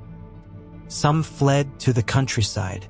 Some joined smaller villages, far from the weight of temples and sacrifice. Some simply stopped praying. In Piedras Negras, one final king raised a stela, a beautiful monument, intricate glyphs, a date burned into time. But the stela tells us nothing. No victory, no festival, just presence, as if saying, I was here, even if no one remembers why. The scribes stopped carving, not in protest, but because there was nothing left to record. The wars had ended. The kings had no rivals, only fading power over vanishing cities. The Sacbiab, the white stone roads, once connected hundreds of Maya cities. Now they disappeared into the trees, swallowed by vines, washed away by rain. What was once a network of light became a path to nowhere. The thrones remained in the plazas, polished by time, untouched by war, but the kings who sat on them spoke only to themselves. In Bonampak, murals had once captured glory. Warriors, trumpets, captives, blood. Now the paint flaked, the colors dulled, the figures stared from the walls, into a world that no longer believed in them. This wasn't rebellion. This wasn't conquest. It was the air slowly leaving the lungs of a great civilization. The Maya had stood for centuries, measured stars, built pyramids taller than trees, invented numbers, calendars, glyphs, cities. But now they were tired. No collapse, just surrender, to silence, to soil, to the sky that no longer replied. And still, a few kings remained, dressed in feathers, dripping with jade, performing rites for ancestors who no longer listened and people who no longer watched. They did not stop because they didn't know how. To stop would be to admit that the world had changed, that the gods had fallen silent, that the sacred balance was gone. And so they continued, until even they disappeared, not as martyrs, not as villains, but as echoes of a time when men could speak to stars. The jungle was always patient. It did not conquer. It reclaimed, stone by stone, wall by wall, name by forgotten name. The Sacbiab, the sacred white roads, once gleamed under the sun. They stitched together kingdoms, linked temples to temples, cities to stars. Now they vanished into leaves, and thorns, and stillness. The roads did not fall in war. They faded, as if the earth had decided to take them back. In the south, cities like Dos Pilas and Aguatica still stood proud for a time. Temples high, glyphs sharp, plazas empty, but beneath the stone, the cracks had already started. Some cities were abandoned overnight. People fled without finishing their meals. Tools were left on the floor. Altars still had fresh blood on them. They didn't just walk away. They escaped. From what? No one knows. Famine, fear, gods who stopped listening. Maybe all of it. Maybe something more. In places like Aguatica, the royal palace still held jade ornaments, sacred scrolls, even featherwork, not looted, not burned, preserved by the silence, as if the city itself became a tomb. But these were not tombs of the dead. They were tombs of memory, of language, of belief. The Maya built to last forever, but forever is a long time. Roots crept through cracks. Rainwater pooled in the temples. Lichen softened sacred glyphs until they blurred into green. In Copan, the stairway of 2,000 glyphs was no longer walked, a ladder of history, a monument to kings, now a home for moss. Murals peeled, altars split, statues tilted in the soil, like giants leaning into dreams. And still the kings had not returned. Still no new names. Still no new dates. The calendar continued, but no one carved the turning of the years. The Maya had known the jungle, fought it, built through it, raised cities above it. But now the jungle was winning, not with battle, with time. Every day another roof collapsed, another courtyard swallowed, another glyph erased by rain. The Maya knew erosion. They had seen what happened to old cities, old gods, old dynasties, but they never thought it would happen to them. In the north, travelers still moved. Refugees, settlers, seekers of a future. But in the south, all roads ended in silence. Ghost roads, leading nowhere, lined with temples, whose names were lost. A generation passed. Children were born, who never knew the great kings, who never stood in the shadow of a ziggurat, who never heard the voice of a priest, rising through incense and drumbeat. They lived in the jungle, near the ruins, beside forgotten gods. They planted corn, where once coronations were held. They bathed in cenotes that had once swallowed offerings. And to them, those stones were not holy. They were just ruins, silent shapes, wrapped in vines. The world had turned, not with screams, but with quiet, not with swords, but with roots. And yet the cities remained, not as homes, not as kingdoms, but as echoes, stone shadows beneath the leaves. No one burned them, no one buried them. They simply ceased to matter, and that was worse. The Maya believed that memory was sacred, that to forget was to unmake the world. But even memory cannot stand forever. Against hunger and time and silence, the jungle rose, and with each leaf, each vine, each stone split by root, a civilization was sealed, not lost, but asleep. Waiting. In the final years, the Maya still carved, but the words were different now, shorter, broken, uncertain. Where once there were hymns to gods and stories of kings, now there were fragments, dates without deeds, names without glory, endings without beginnings. The scribes still knew how, but the why had vanished. In a city like Sebel, the last glyphs speak of nothing, just time, as if the calendar kept going, long after the people had stopped believing in it. No more wars, no more festivals, no new gods, just the slow turning of stone, under moss and rain. Elsewhere, the carvings stopped altogether, not because the Maya forgot how, but because they no longer had something worth remembering. In Tikal, no stele rise after 889 CE. In Köpen, the palaces are silent by 822. In Kalakmul, the jungle swallows the final courtyards, before anyone bothers to carve a goodbye. This was not the end of a city, it was the end of a voice. For centuries, the Maya had sung to the stars, measured every eclipse, sacrificed to balance the world, believed that time itself was sacred. And now, time kept moving, but no one listened. Imagine a clock still ticking. In an empty room, that's what the Maya calendar became, a heartbeat without a body. The gods had not died. They had simply grown quiet. Or maybe we had stopped understanding them. The temples still stood, tall, eternal, but no one lit incense inside them. No one whispered prayers. No one offered blood.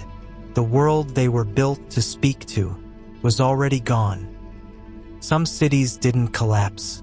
They just faded, one house at a time, one field left untended, one generation that never learned the old songs. The Maya had always believed that history was not just memory, but duty. To write was to preserve the soul. To speak was to keep the gods awake. To build was to mirror the heavens. And when they stopped doing those things, the heavens closed their eyes. By 900 CE, the southern lowlands were mostly silent. The jungle had won. Or maybe the people had let it win. And yet this was not death. Not exactly. Because in the north, life continued. New cities, new lords, new visions of the old gods. But that is another chapter. This chapter ends here, not with conquest, not with collapse, but with quiet. The Maya Golden Age had not burned away. It had drifted into sleep. No ruins were marked as fallen. No tombs sealed in mourning. No date was set for the final day, because no one knew. It was over. And maybe that's how it had to be, because if they had known, if they had written it down, we would have read it, and they didn't want us to. Some things are meant to vanish gently, like smoke, or dreams, or a civilization that once spoke to the stars. A civilization that built with stone, but lived through memory. A civilization that tracked every hour, but never saw its final one. So the last stone was carved. The last voice went silent. The last temple stood untouched. And the Maya world, the world of kings and gods, of calendars and sacrifice, closed its eyes and did not wake up. Not then. The south had gone quiet. Tikal, Köpen, Calakmul, all once gods among cities, now lost in moss, memory, and rain. But in the north, something stirred, not a whisper, a pulse, a second breath. Here the forests were thinner, the rains less generous, the earth drier, harder, more defiant. But the people who lived here, they had not forgotten. From this stubborn soil rose a city with teeth, Chichen Itza, not a resurrection of the past, but a reinvention. The pyramids were different here, no longer wrapped in jungle shadow. They stood bold in the sun. Where once temples whispered to the heavens, now they challenged them. The city grew fast, stone by stone, plaza by plaza, sacrifice by sacrifice, and the old gods returned, but they wore new faces. Chichen Itza was not gentle. It was powerful, sharp, daring, and it didn't just remember the past, it rewrote it. From distant lands came new influences, Toltec warriors, Central Mexican gods, obsidian ideas. This was not the soft, sacred Maya of the classic age. This was something harder, something louder, flame, not a star. And that flame burned fast. Markets exploded with trade. Canals stretched for miles. Temples rose like thunderclouds.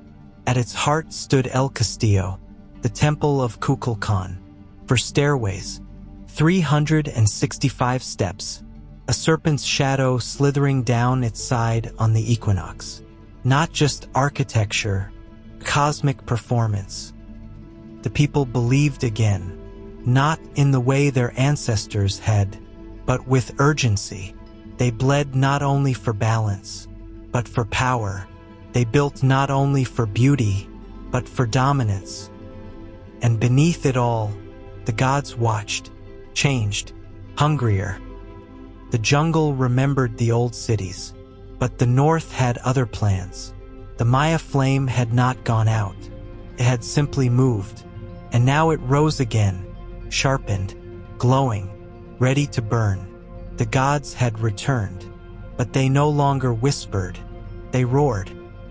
In Chichen Itza, the sacred and the savage walked side by side, and blood paved their streets.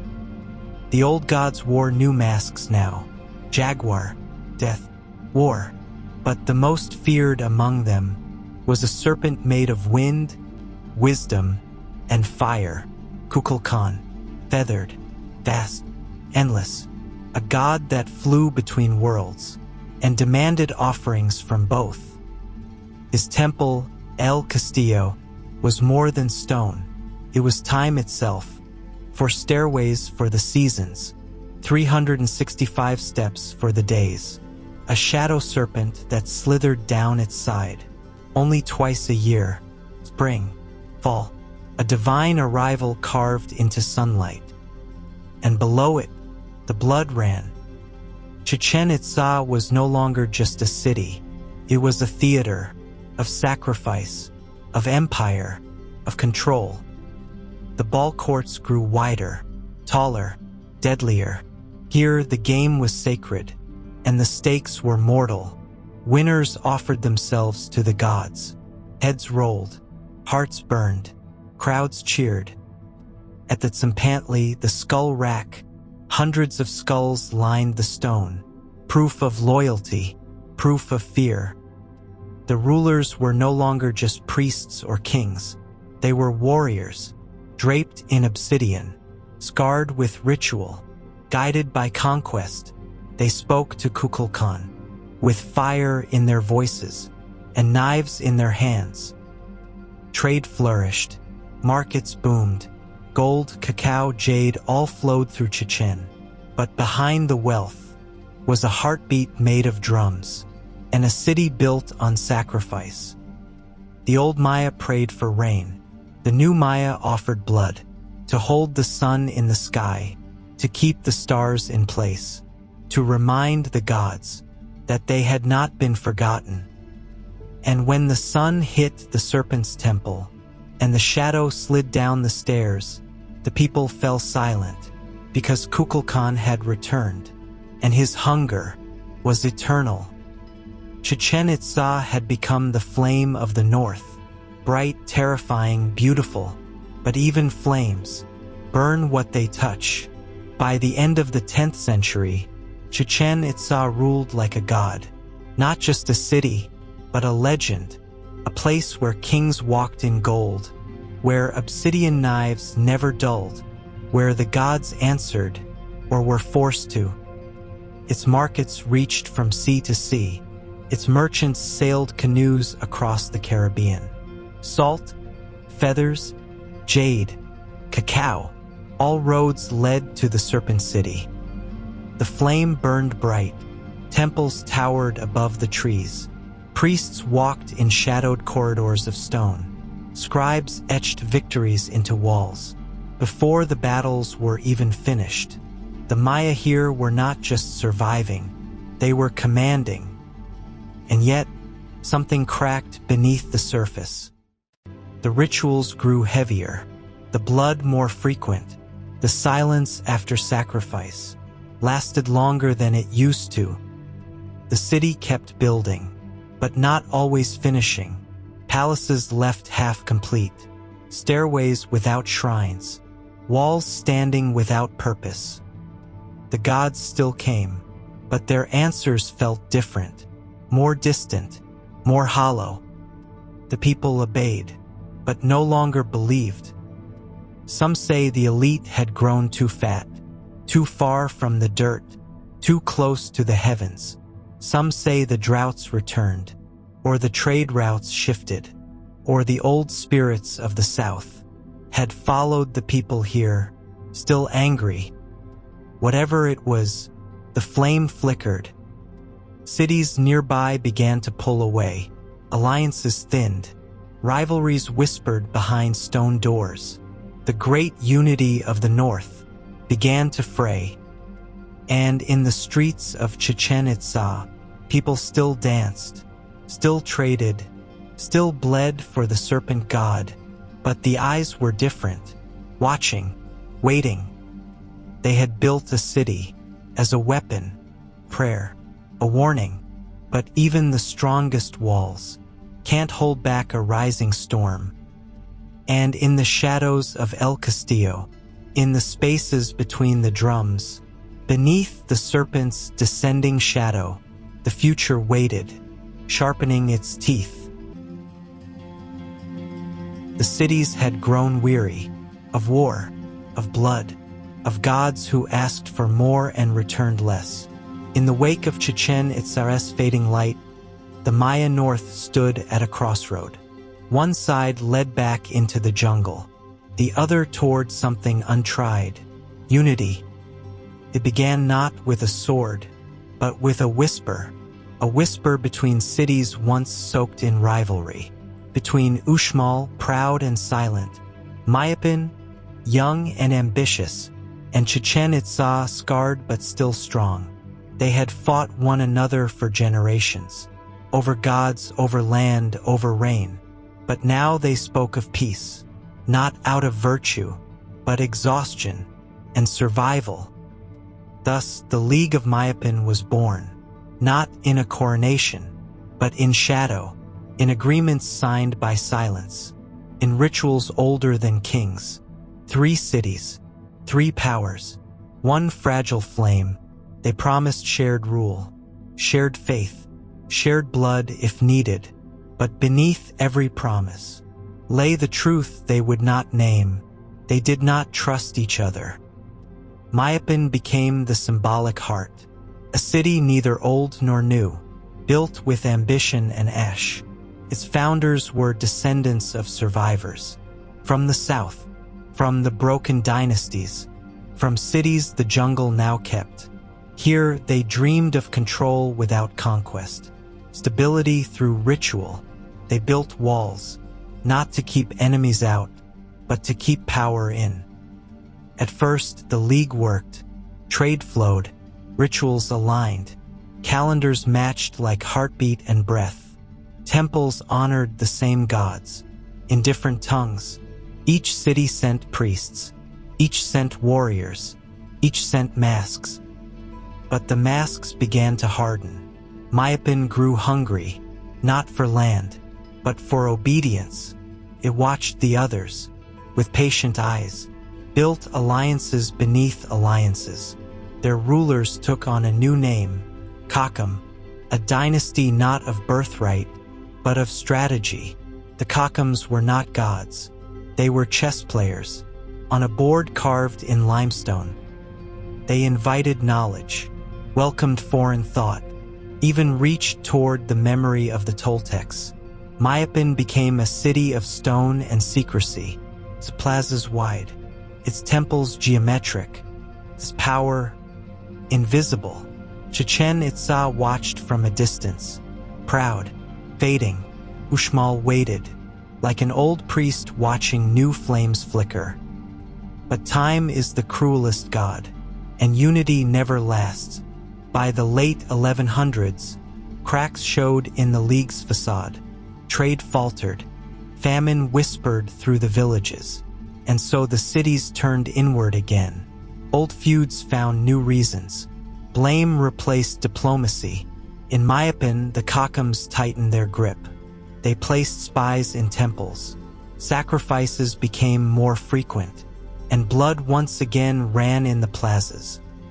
By 1194, Chichen Itza was empty, its warriors gone, its priests scattered, its gods quiet. No one conquered it.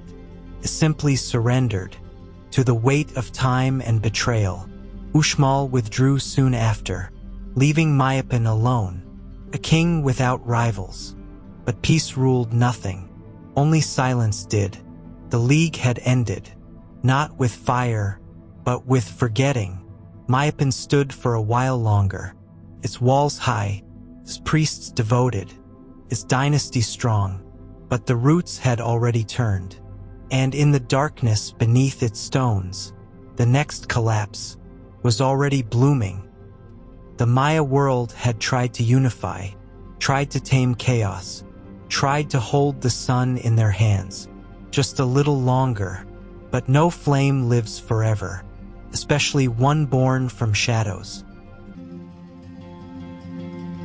The Maya had forged peace, not from love, from necessity, a fragile alliance, 3 cities bound by ritual, by silence, by fear of the past. But peace is a serpent, and even serpents turn to bite their own tails. By the early 1200s, the League of Mayapán had become a mask, a hollow face of unity stretched across a rotting frame. The Kakam dynasty, once humble stewards of Mayapán, now ruled with sharpened eyes and guarded hands. They were no longer partners. They were kings, and they trusted no one. The temples grew taller, the plazas busier, the sacrifices louder, but the people whispered about spies in the markets, about scribes who vanished, about gods who no longer answered. Trade slowed, droughts returned, crops failed, and the Kakams tightened their grip. They sent envoys to Uxmal. They were turned away. They sent priests to the smaller towns. Some never returned. They demanded tribute from cities who once stood as equals. And when it did not come, they sent soldiers. The serpent had coiled too tight. City after city began to pull away, not with rebellion, with silence, alliances unspoken, pacts broken with a glance, and the old rivalries, the ones buried under the League's banners, rose like smoke from cold fires.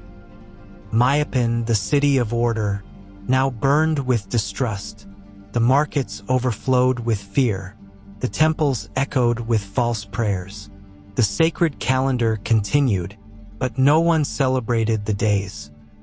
This was not collapse, not yet, but the cracks had spread, not across stone, across hearts. In the jungles beyond, smaller cities watched and waited. They remembered what had happened to Chichen Itza, to Uxmal, and they knew Mayapán would not hold forever. In a world once united by sacred numbers, now every city counted only for itself. The flame that had once brought warmth now cast only shadows.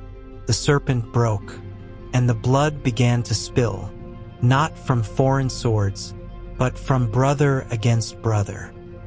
Within Mayapán, the fire was no longer hidden. The Kakams ruled from stone thrones, but shadows moved behind them, and one name whispered in the dark halls like a curse. Sho. Once allies, now rivals.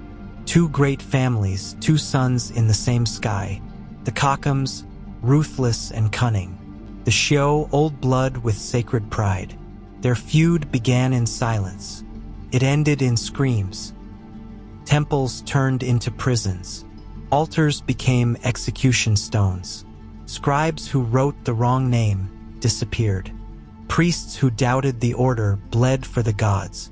The holy books were still read, but their meanings twisted to justify power, to sanctify revenge. Inside Mayapán, no one knew who to trust. Children watched their fathers dragged from homes. Mothers left food on doorsteps that were never opened again.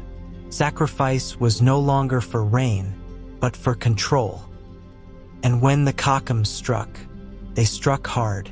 The Sho were hunted, their temples burned, their names erased from stele, as if the gods themselves had rejected them. But the Sho did not vanish.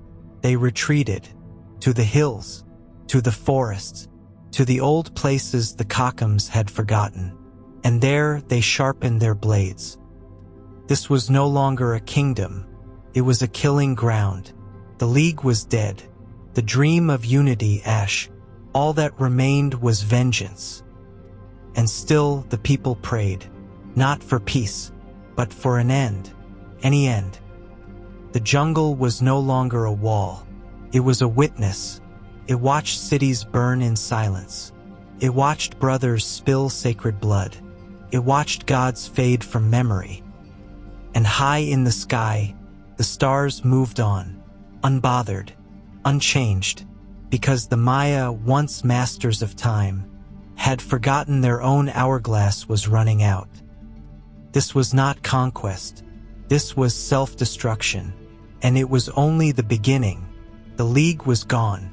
its stones cold, its promises forgotten, its gods abandoned in half-built temples. What remained was dust, and cities standing like tombs that didn't yet know they were graves.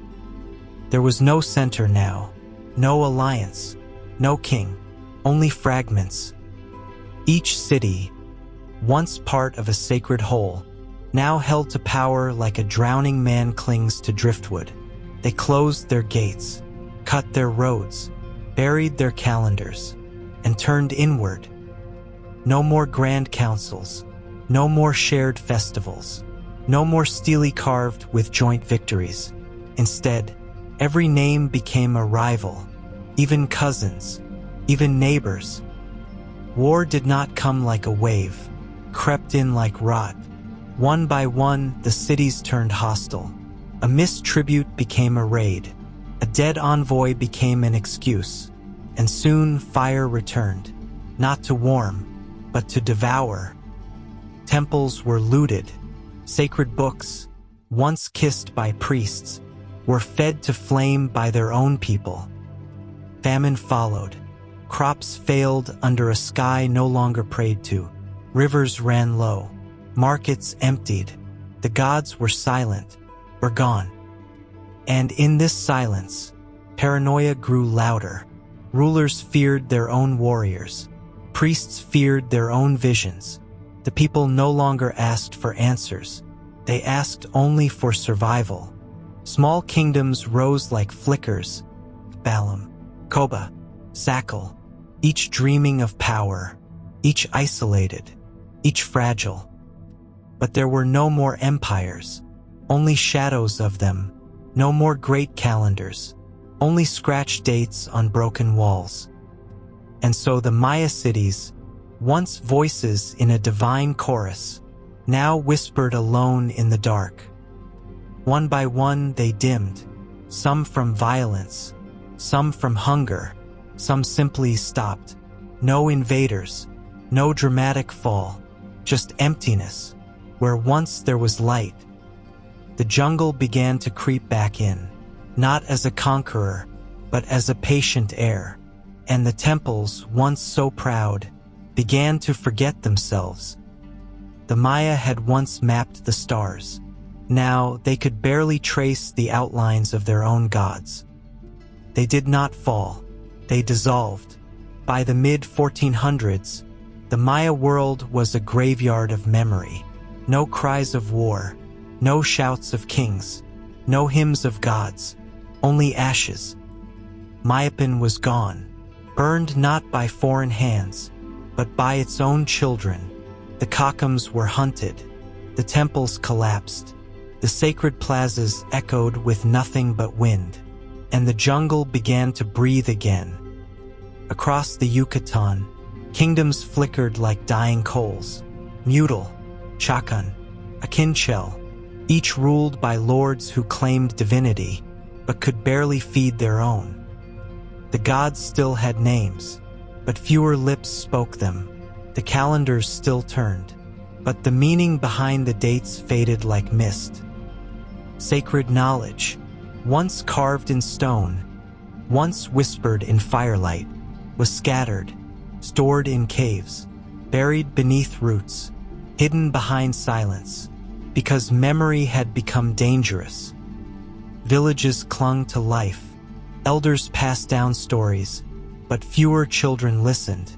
Time had not ended, but it had been broken. This was the final Maya century before the world would change forever. Not a fall, not a battle, a forgetting. The Maya had reached for the stars, measured time with godlike precision, built cities aligned with the breath of the cosmos. Now they watched the sun rise and wondered if it meant anything at all.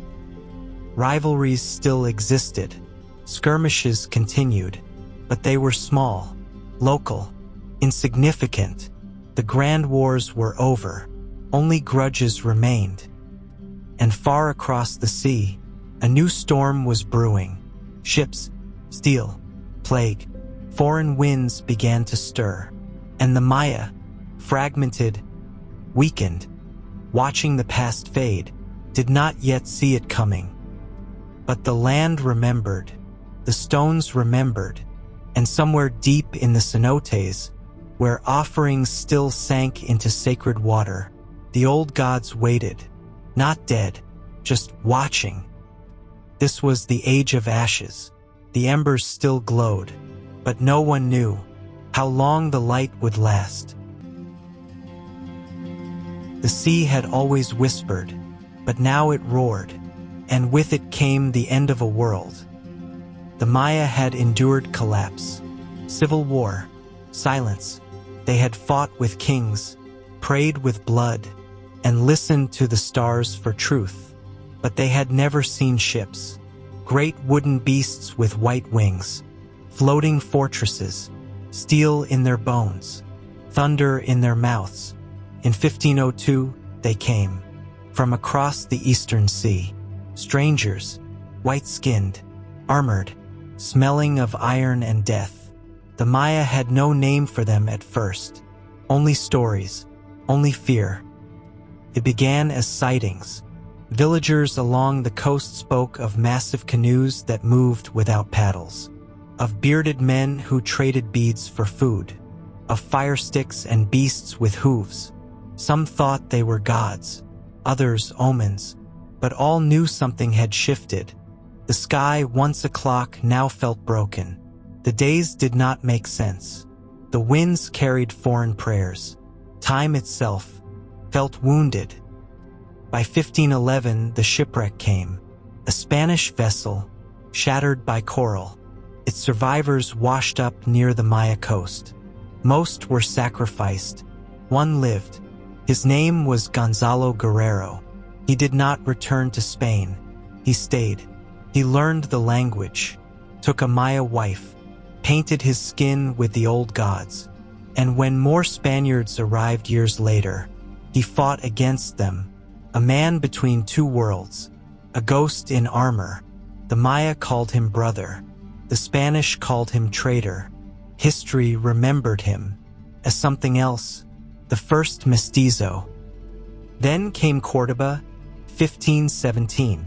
Spanish explorers landed on the Yucatan. They expected gold, obedience. Instead, they found arrows. The Maya fought back, fiercely, proudly. Spanish steel won that day, but the message was clear. The Maya would not kneel easily. More expeditions followed. Grijalva in 1518, Cortés in 1519. The Maya watched from the shadows. Sometimes they traded, sometimes they attacked, sometimes they vanished, but they never welcomed. They were not Aztec.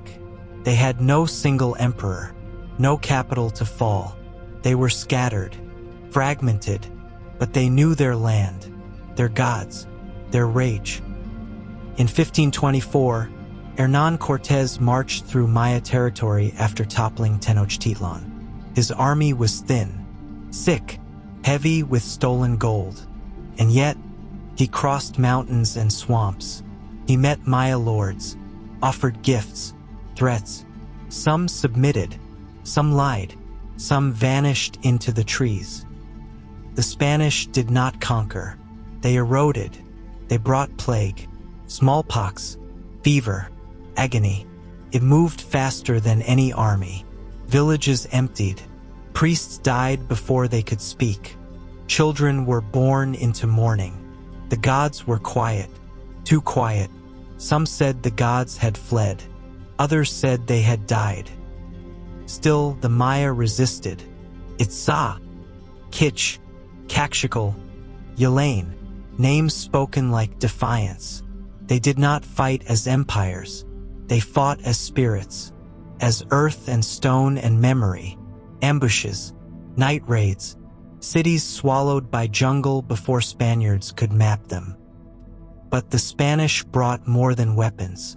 They brought priests, books, crosses, and with them, a new story, not one of stars and cycles, but of sin, of heaven and hell, of one God and one king. The Maya listened. Some believed. Many pretended. But even as they took the crosses, they whispered the old names beneath their breath. Kukulkan, Chak, Nine Chel. The gods were not gone, just hiding.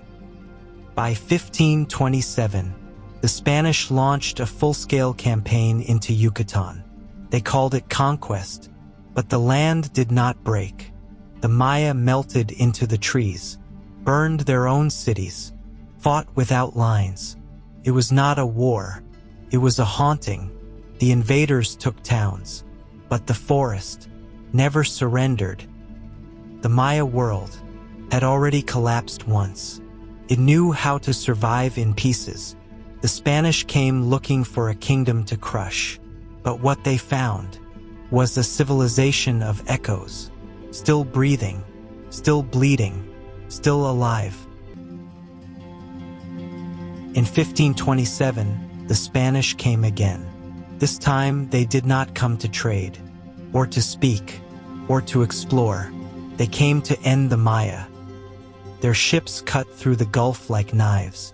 Cannons thundered against the coastline. Priests raised crosses. Soldiers raised swords. At their head was Francisco de Montejo, called El Adelantado, the one who goes first. He came with royal permission, with greed in his heart and conquest in his mind. He looked at Yucatan and saw a map waiting to be drawn in blood. He imagined easy victories, soft tribes, gold hidden in jungle temples. But he did not understand the land he marched upon, or the people who still guarded it. The Maya were no longer an empire, no longer united, but they were not broken. They knew the jungle like it was breath. They remembered collapse. They remembered how to disappear, how to bleed the invader without ever facing him. Montejo did not find armies. He found silence. He found paths that led nowhere.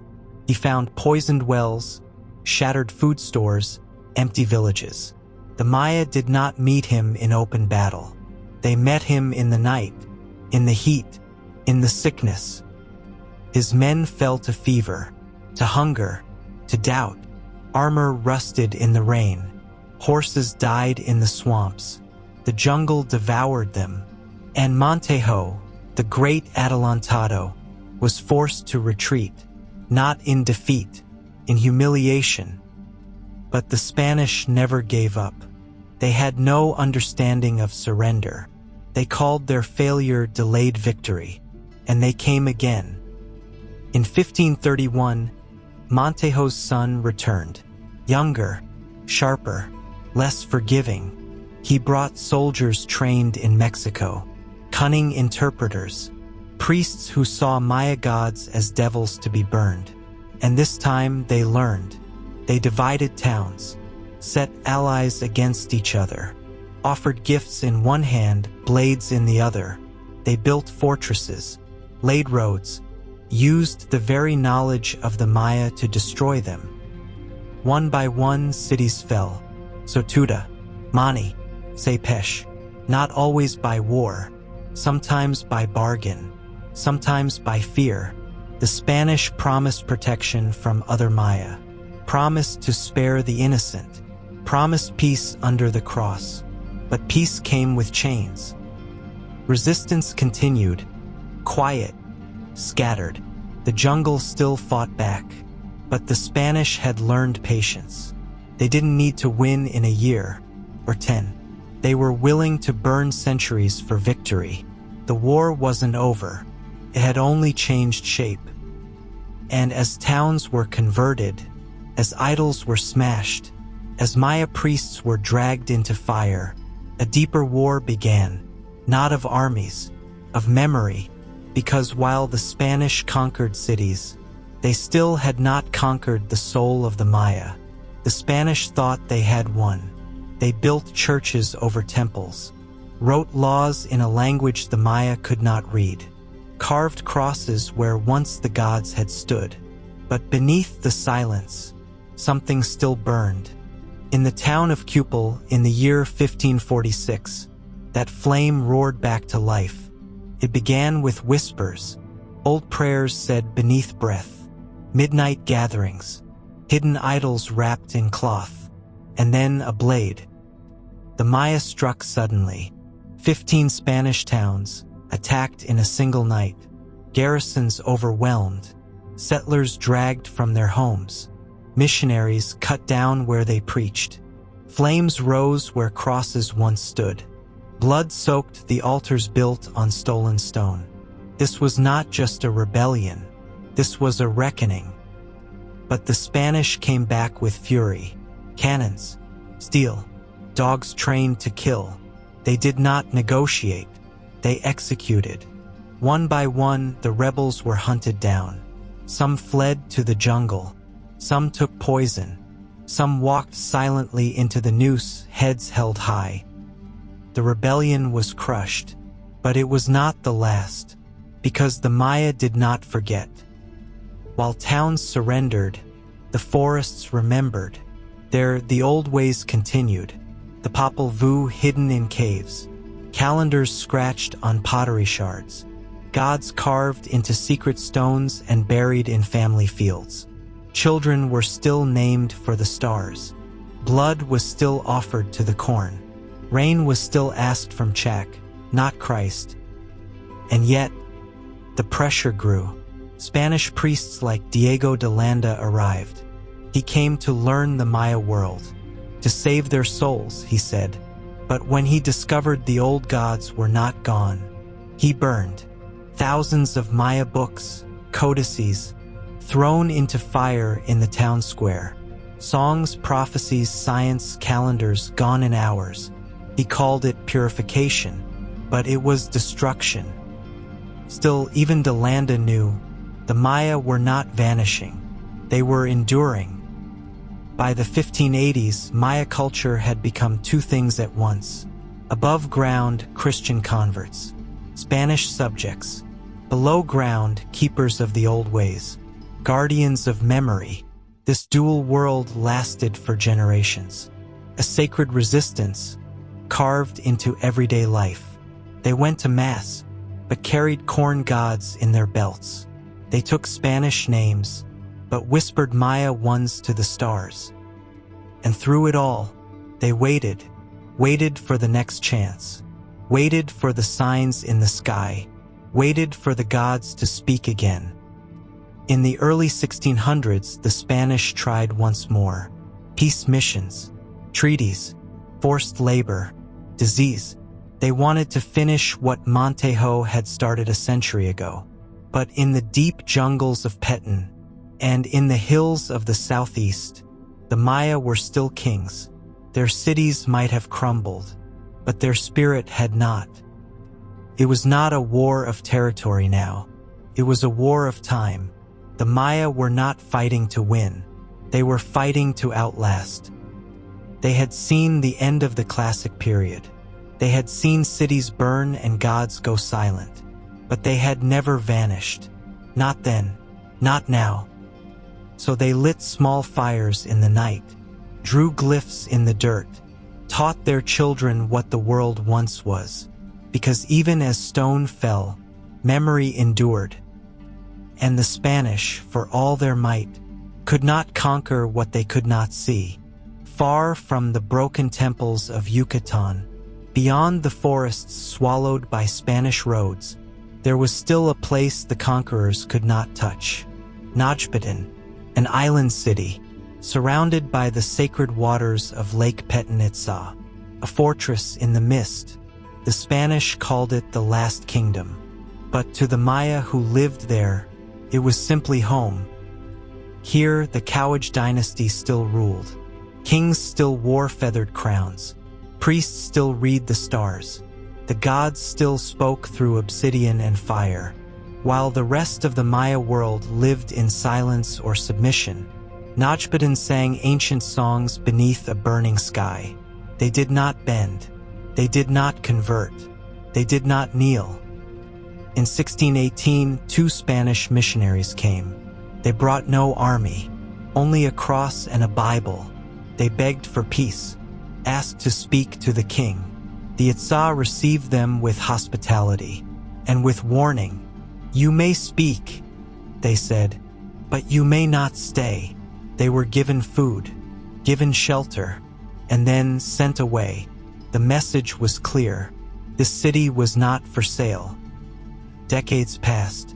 The Spanish built roads around the lake, built forts in nearby lands. They watched, they waited, but Najbatan remained untouchable, a wound they could not close.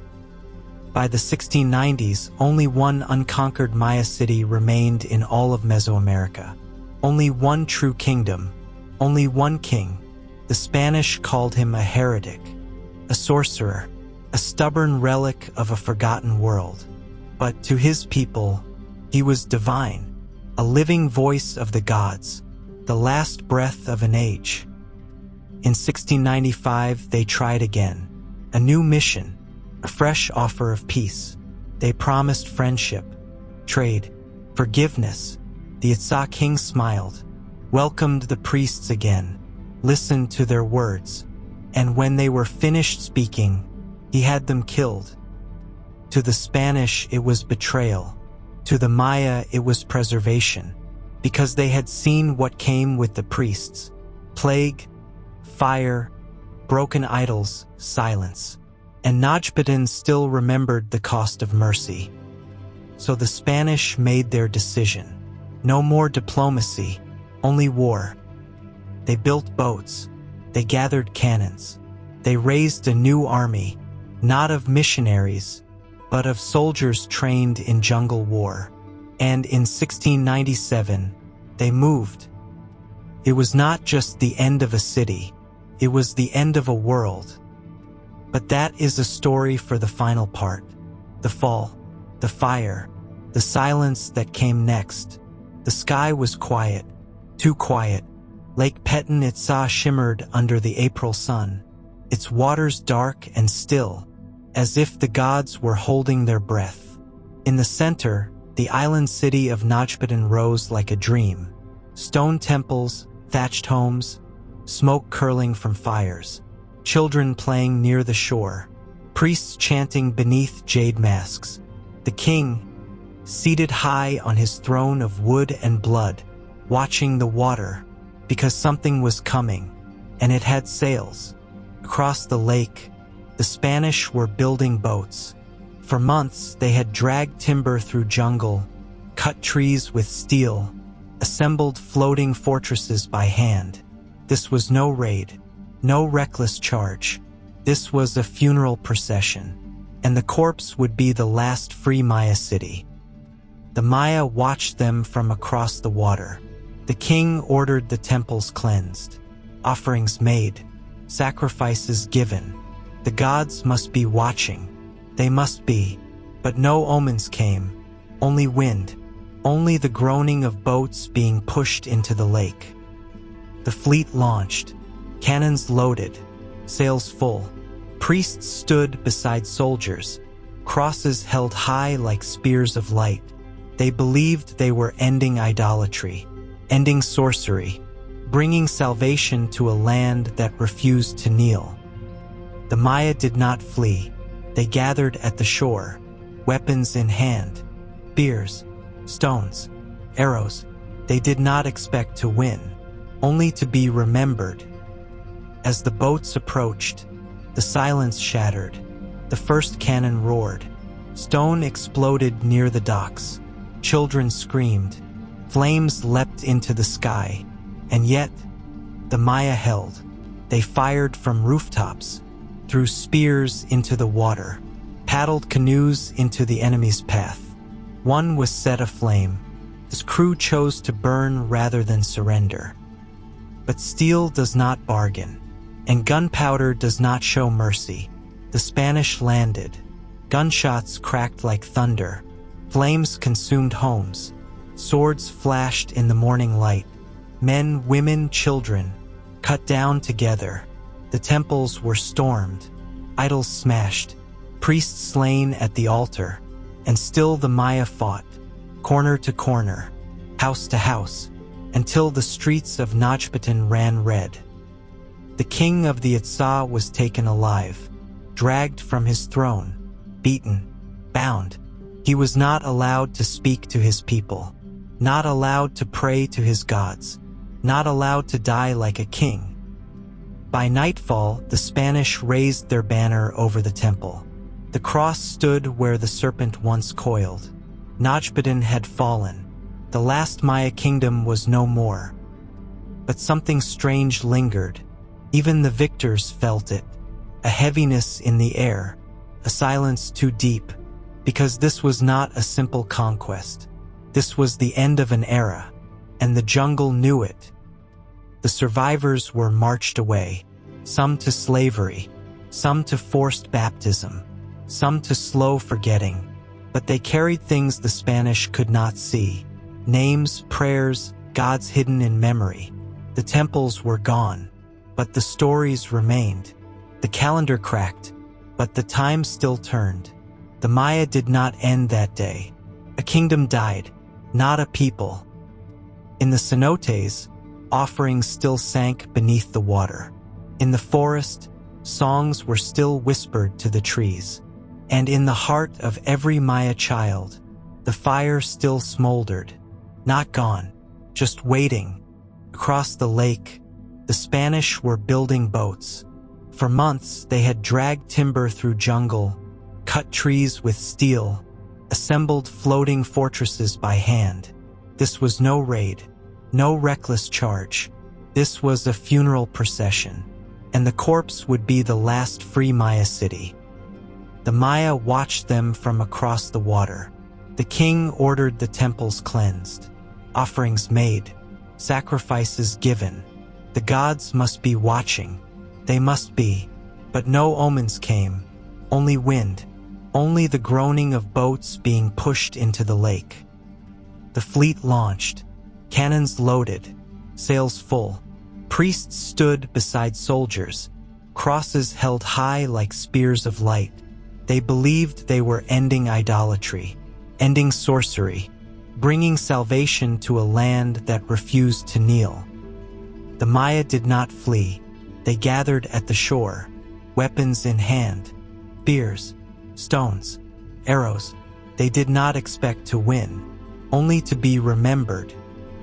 As the boats approached, the silence shattered. The first cannon roared. Stone exploded near the docks. Children screamed. Flames leapt into the sky. And yet, the Maya held.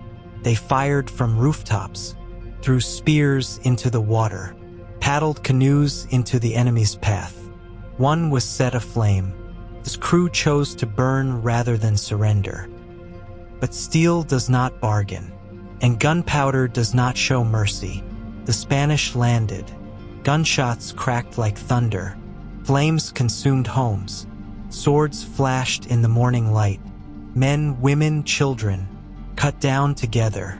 The temples were stormed, idols smashed, priests slain at the altar, and still the Maya fought, corner to corner, house to house, until the streets of Najbudin ran red. The king of the Itza was taken alive, dragged from his throne, beaten, bound. He was not allowed to speak to his people, not allowed to pray to his gods, not allowed to die like a king.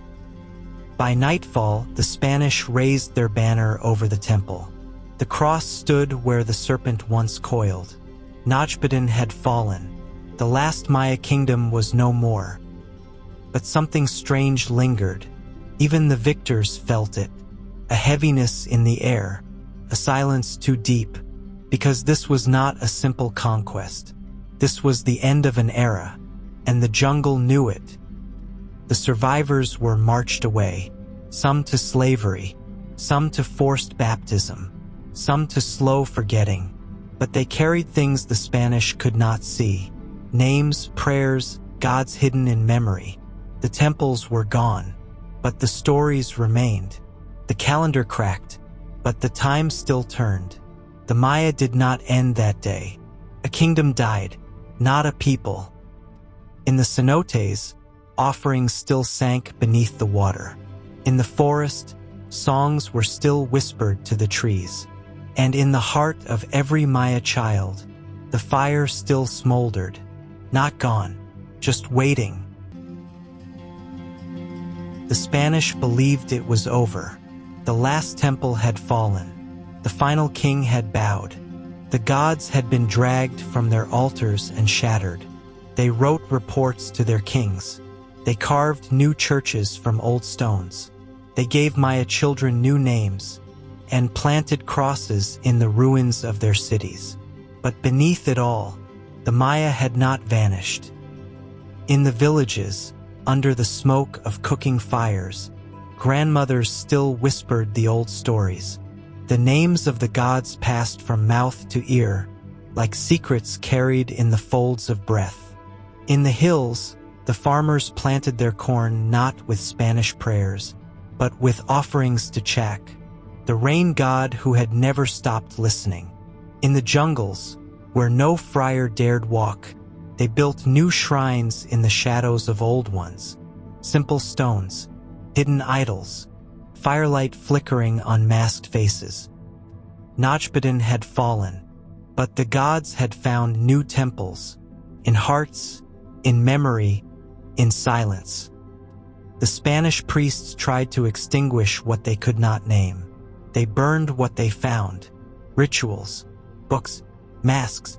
They called them superstitions, demonic relics, but the Maya learned to hide, to layer, to kneel in cathedrals, eyes open but spirit elsewhere, to say the name Christ, but hear the name Kukulkan behind it. It was not surrender, it was survival. By the mid-1700s, the empire was paper-thin. Spanish soldiers still wore armor, but they ruled over a people they did not understand. For every village they controlled, there were 5 they had never seen. For every Maya who wore the Spanish name, there were hundreds who remembered who they truly were. Maya life became 2 lives, one above ground, Christian, colonized, obedient, and one beneath, ancient, quiet, burning. They lived in code, a hidden civilization built on memory. They carved calendars into wooden staffs, wove glyphs into clothing, taught children to count time not in Spanish days, but in Kayatans and Bactons. And when they buried their dead, they still whispered the same words their ancestors had spoken, under the stars of Köpen and Tikal. Even under crushing labor, forced taxes, and the weight of European disease, they endured. The Spanish tried again. They sent new governors, new priests. They mapped the land, tried to organize the people into neat, taxed villages. But something always slipped through. A shrine found in the mountains, a sacred cave with fresh offerings, a rebellion planned in a language the soldiers couldn't understand. In 1761, a Maya man named Jacinto Canic rose in revolt. A teacher, priest in secret, he claimed he was chosen by the gods. He marched through the Yucatan, calling the people to rise. They came with machetes, with memory, with fire in their eyes. But the Spanish crushed them. Canic was captured, tortured, executed in the plaza. His body was quartered, his name erased from records, but not from memory. To the Maya, he became a legend, a flame in the darkness. And the darkness did not end. The 1700s faded into the 1800s. Empires rose and fell. New nations replaced old crowns. But for the Maya, nothing changed. Still poor, still spoken for, still ignored, still surviving. And beneath it all, still whispering, the world changed, but the Maya were still waiting for land they could call their own, waiting for rulers who would listen, waiting for the gods to speak again. But silence stretched across the centuries, and in that silence, oppression deepened. The Spanish Empire crumbled in the early 1800s. Independence spread across the Americas like wildfire. New nations were born, but not for the Maya.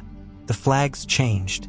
The language of the rulers changed, but the chains, they stayed. In the Yucatan, the Maya still worked the fields, but now for Criollo elites, not Spanish lords. They still paid tribute, now to a republic, not a crown. They were still called inferior, still denied land, voice, and justice. They had been conquered by the Spanish.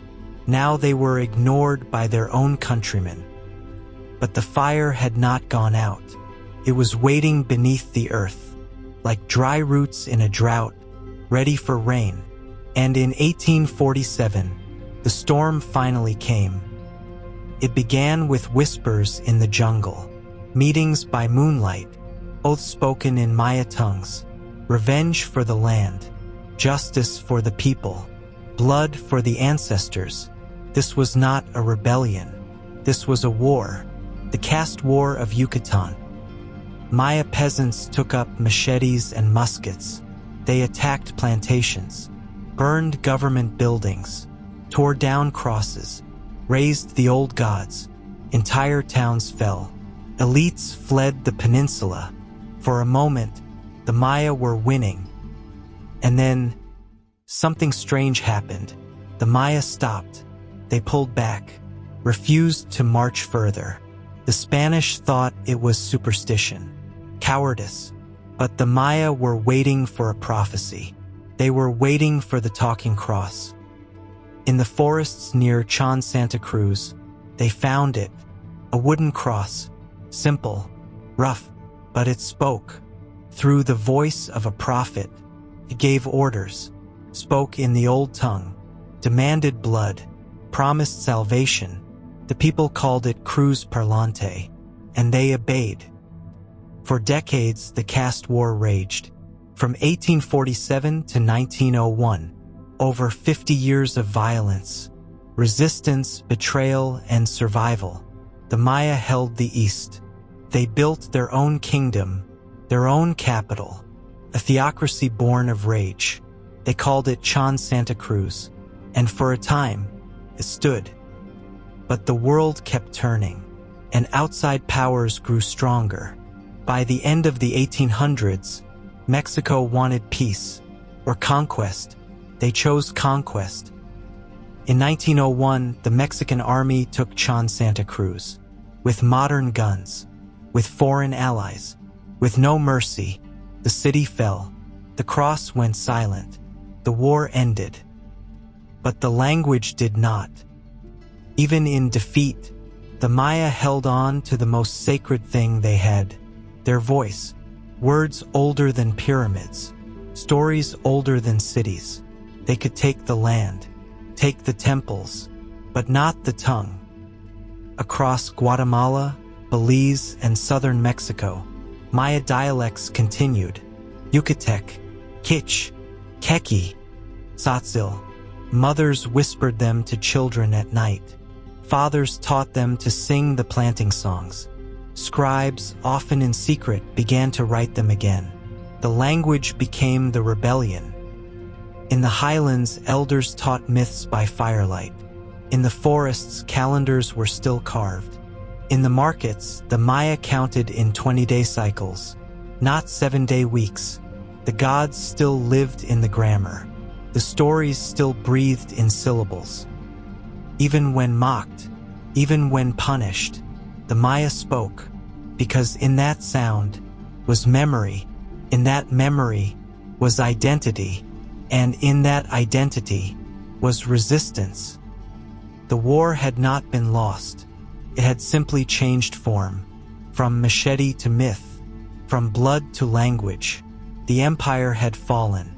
The armies had come and gone, but the Maya voice still sang. The empires have all crumbled. The Spanish crown is gone. The cathedrals are cracked. The generals who once ruled the jungle now live only in dusty books. But the Maya, they are still here. In the highlands of Guatemala, in the markets of Chiapas, in the forests of Belize and the villages of Yucatan, they rise each morning to the rhythm of the old sun. You might not see the pyramids anymore. You might not hear the name of Kukulkan echo through the valleys, but look closer. Listen, in the way a woman wraps her shawl, in the way a man plants his corn with 3 stones and a prayer, in the quiet rhythm of syllables passed from grandmother to grandchild. The Maya are alive, not in museums, not in ruins, in blood, in breath, in language. There are more than 7 million Maya people today. They speak over 30 distinct dialects. Many still live in the same lands their ancestors walked. Same rivers, same stars, same gods, just given different names. And in each of them, the empire beats like a second heart. For generations, they were told they were gone, that their time had ended, that they were the footnotes of history. But history was wrong, because the Maya did not vanish. They endured. In the 20th century, the struggle shifted again. New enemies emerged: poverty, displacement, violence. Guatemala fell into civil war. Indigenous villages were targeted. Thousands were massacred. Whole communities burned to ash. But still, the Maya spoke. Still, they gathered. Still, they remembered. In Mexico, Maya children were sent to Spanish-speaking schools, taught to forget their language, taught shame, taught silence. But silence never lasted long. By the 1980s, something changed. The world began to listen. Archaeologists returned to the jungle. They uncovered glyphs, not just as decoration, but as language. And for the first time in centuries, the voices of the scribes were heard again. The calendar made sense. The gods had names again. The stories returned. And the Maya were not just subjects of study. They were guides. They became teachers, translators, protectors of their own history. They stood beside scientists and said, "This is our story. You may study it, but you may not steal it." Modern Maya artists carved new gods from old stone. Writers told new tales in ancient tongues. Weavers stitched the past into every thread. Children recited their ancestors' names beneath the same stars that once guided kings. It is not a perfect world. Many still live in poverty. Many are still denied land, voice, dignity. But they endure, like stone beneath moss, like fire beneath ash. And now, in the 21st century, they are rising, not with war, with language, knowledge, pride. Schools teach Maya glyphs. Activists fight for indigenous rights. Elders lead ceremonies once whispered in secret. The gods who were hidden are now honored again, in public, under sun and drum and voice. The Maya are not gone. They are becoming again. So when you walk through the ruins of Copan, when you climb the steps of Tikal, or gaze upon the shadow of Chichen Itza at equinox, do not say, "This was their story." Say instead, "This is still their story." Because the stones are silent, but the people are not. The jungle sleeps, but the gods still dream. And the Maya, they remain.